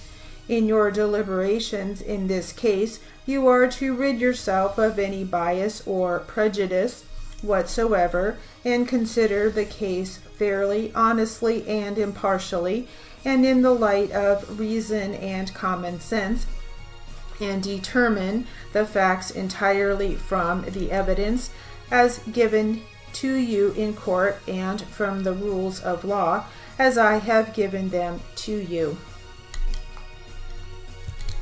And that's it for that. Okay, we're moving on to the Q&A. Getting it real close. Welcome to Q&A practice. Let's get started with some two voice. Get our fingers warmed up.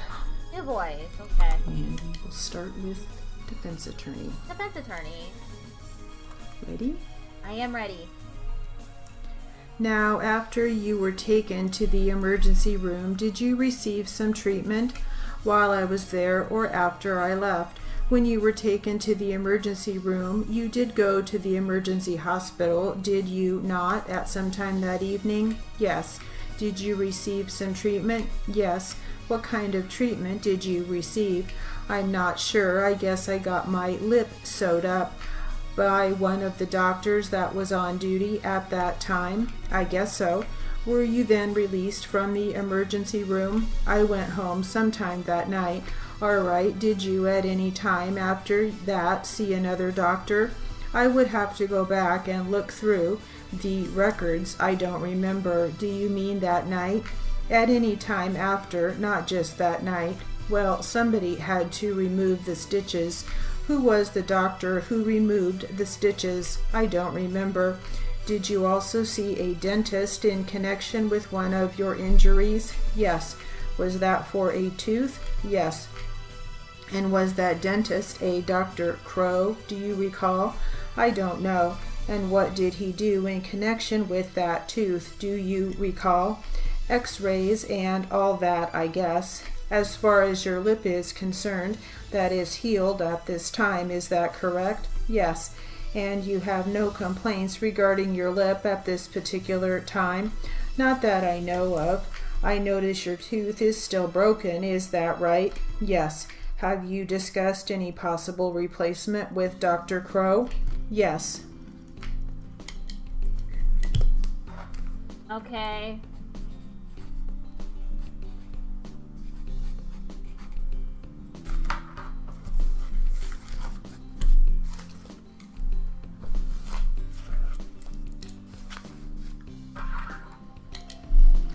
All right, now let's try some for voice practice. Not for voice. Come on. I can barely keep up with 2. And we will start with the plaintiff. Okay, plaintiff. Ready? I'm ready. And what is, he's responsible for international sales for the most part. Is that non-US sales? Yes. Does Ryder North China have somebody who's in charge of US based sales? No. Now, I think you previously testified that Ryder North US, Ryder North China, Ryder North Limited each make and book sales in the US. Is that fair? Yes. Do all 3 make and book sales in the US of canopy-related products?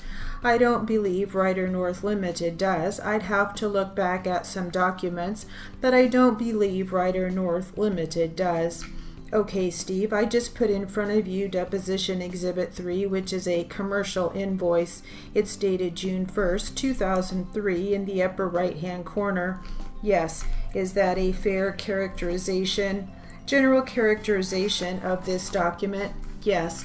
In the upper left-hand corner, Ryder North Limited is listed, I believe, as the seller. Is that a fair characterization? It's hard to tell. It looks like the flap is turned over. Have you?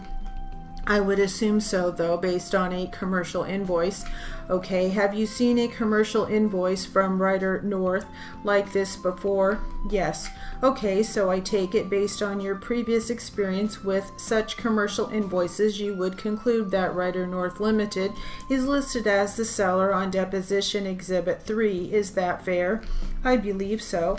Okay, and just one warning to you, try not to talk over the top of me, and I'll try to do the same, of course.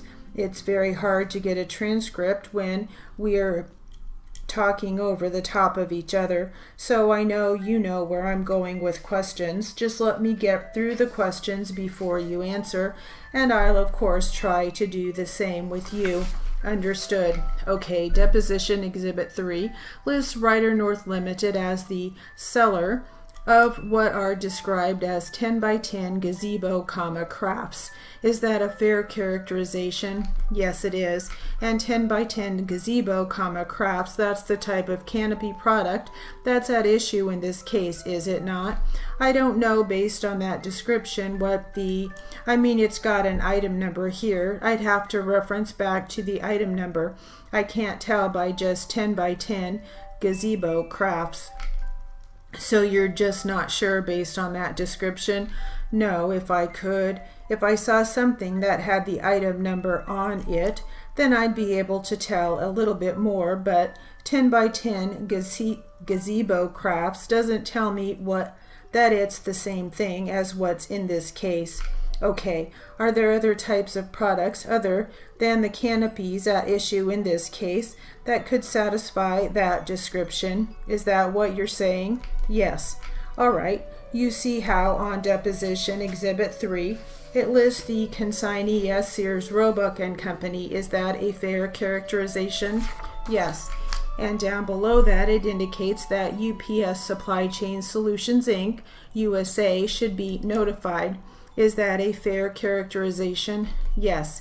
Would that mean that this UPS entity should be notified once the products were shipped into the US? Would that be your understanding?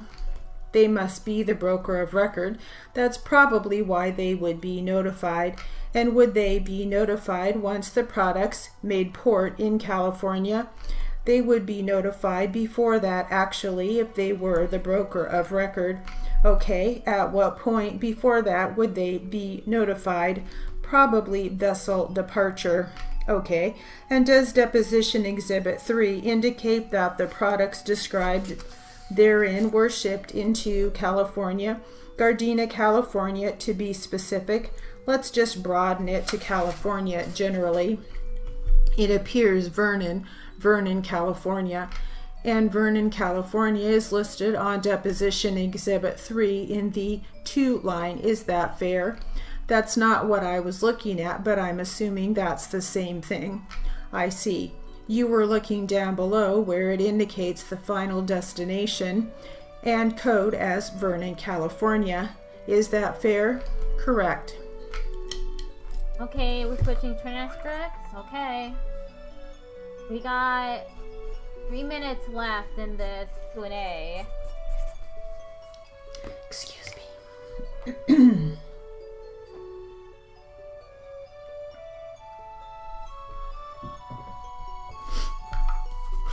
All right, just thought we'd take a little break there. So let's get back now to our transcript, back to the plaintiff attorney. Okay, plaintiff. Ready? Here we go. So based on that, you would conclude that the products described in Deposition Exhibit 3 were shipped into Vernon, California. Is that fair? It appears to be. And they were shipped by Ryder North Limited as the seller. Is that fair? That's what it appears. Okay, Steve, I put in front of you Deposition Exhibit 4, which is a commercial invoice. It lists Ryder North China Limited as the seller of certain products described in Deposition Exhibit 4. Is that a fair characterization? Yes. And the products described in Deposition Exhibit 4, 10 by 10 by 106, gazebo with screen. Did I read that accurately? Yes. Is that one of the products at issue in this case? Do you know? It may very well be. And could you pronounce for me the buyer of these products? Meyer. Is it Meyer Distribution Inc.? Yes. Okay, all right. And down at the bottom, Ray Weston signed this commercial invoice. Is that correct? That's correct. And he's listed as the president of Ryder North China. Is that correct? That's correct. Okay, I've just handed to you Deposition Exhibit 5, which is another commercial invoice. The seller is listed as Ryder North Limited, and it's dated August 4, 2001. Is that a fair characterization? Yes. And the buyer here is Big Lots Stores, Inc. Is that correct? Yes. And based on the notify box on Deposition Exhibit 5, would you conclude that the goods described in Deposition 5 were shipped through California? You can't tell by the notify. That's just the logistics company, the carrier, who signed this commercial invoice on behalf of Ryder North Limited. Can you make out that signature? No, I can't. Now, do all the profits of Ryder North US go into the profits of Ryder North Limited to the best of your knowledge? Everything is consolidated. Sales, margin, everything. Okay, and would that be the same for Ryder North China? All entities underneath Ryder North Limited get consolidated. Okay, that's the end of that. That's the end of the stream too. Let me move on to the test. I'll do the test tomorrow. This Save. Bookmark. Save, like it's a video game. Okay, we're moving on to the next person in line. I'll be back to, well, technically it's today. Today, at 5 p.m. EDT, as always, to do Metaphor Refantasio again. And on Blue Sky, I'll be doing my regular Steno practice thread. If anyone wants to follow me on Blue Skies, you can take a peek at that. Feel free. All my links are on the channel page. And they are a command. So, that's the end of my stream. This is the raid message. Copy and paste it. I'll see y'all later today for Metaphor Refantasio. Goodbye, everybody. Have a good time with Alton. Thank you so much for filling the slot and helping out. No problem. I was glad to do it. I'm always happy to do more stenography for people. Okay. Goodbye, everybody. Bye-bye.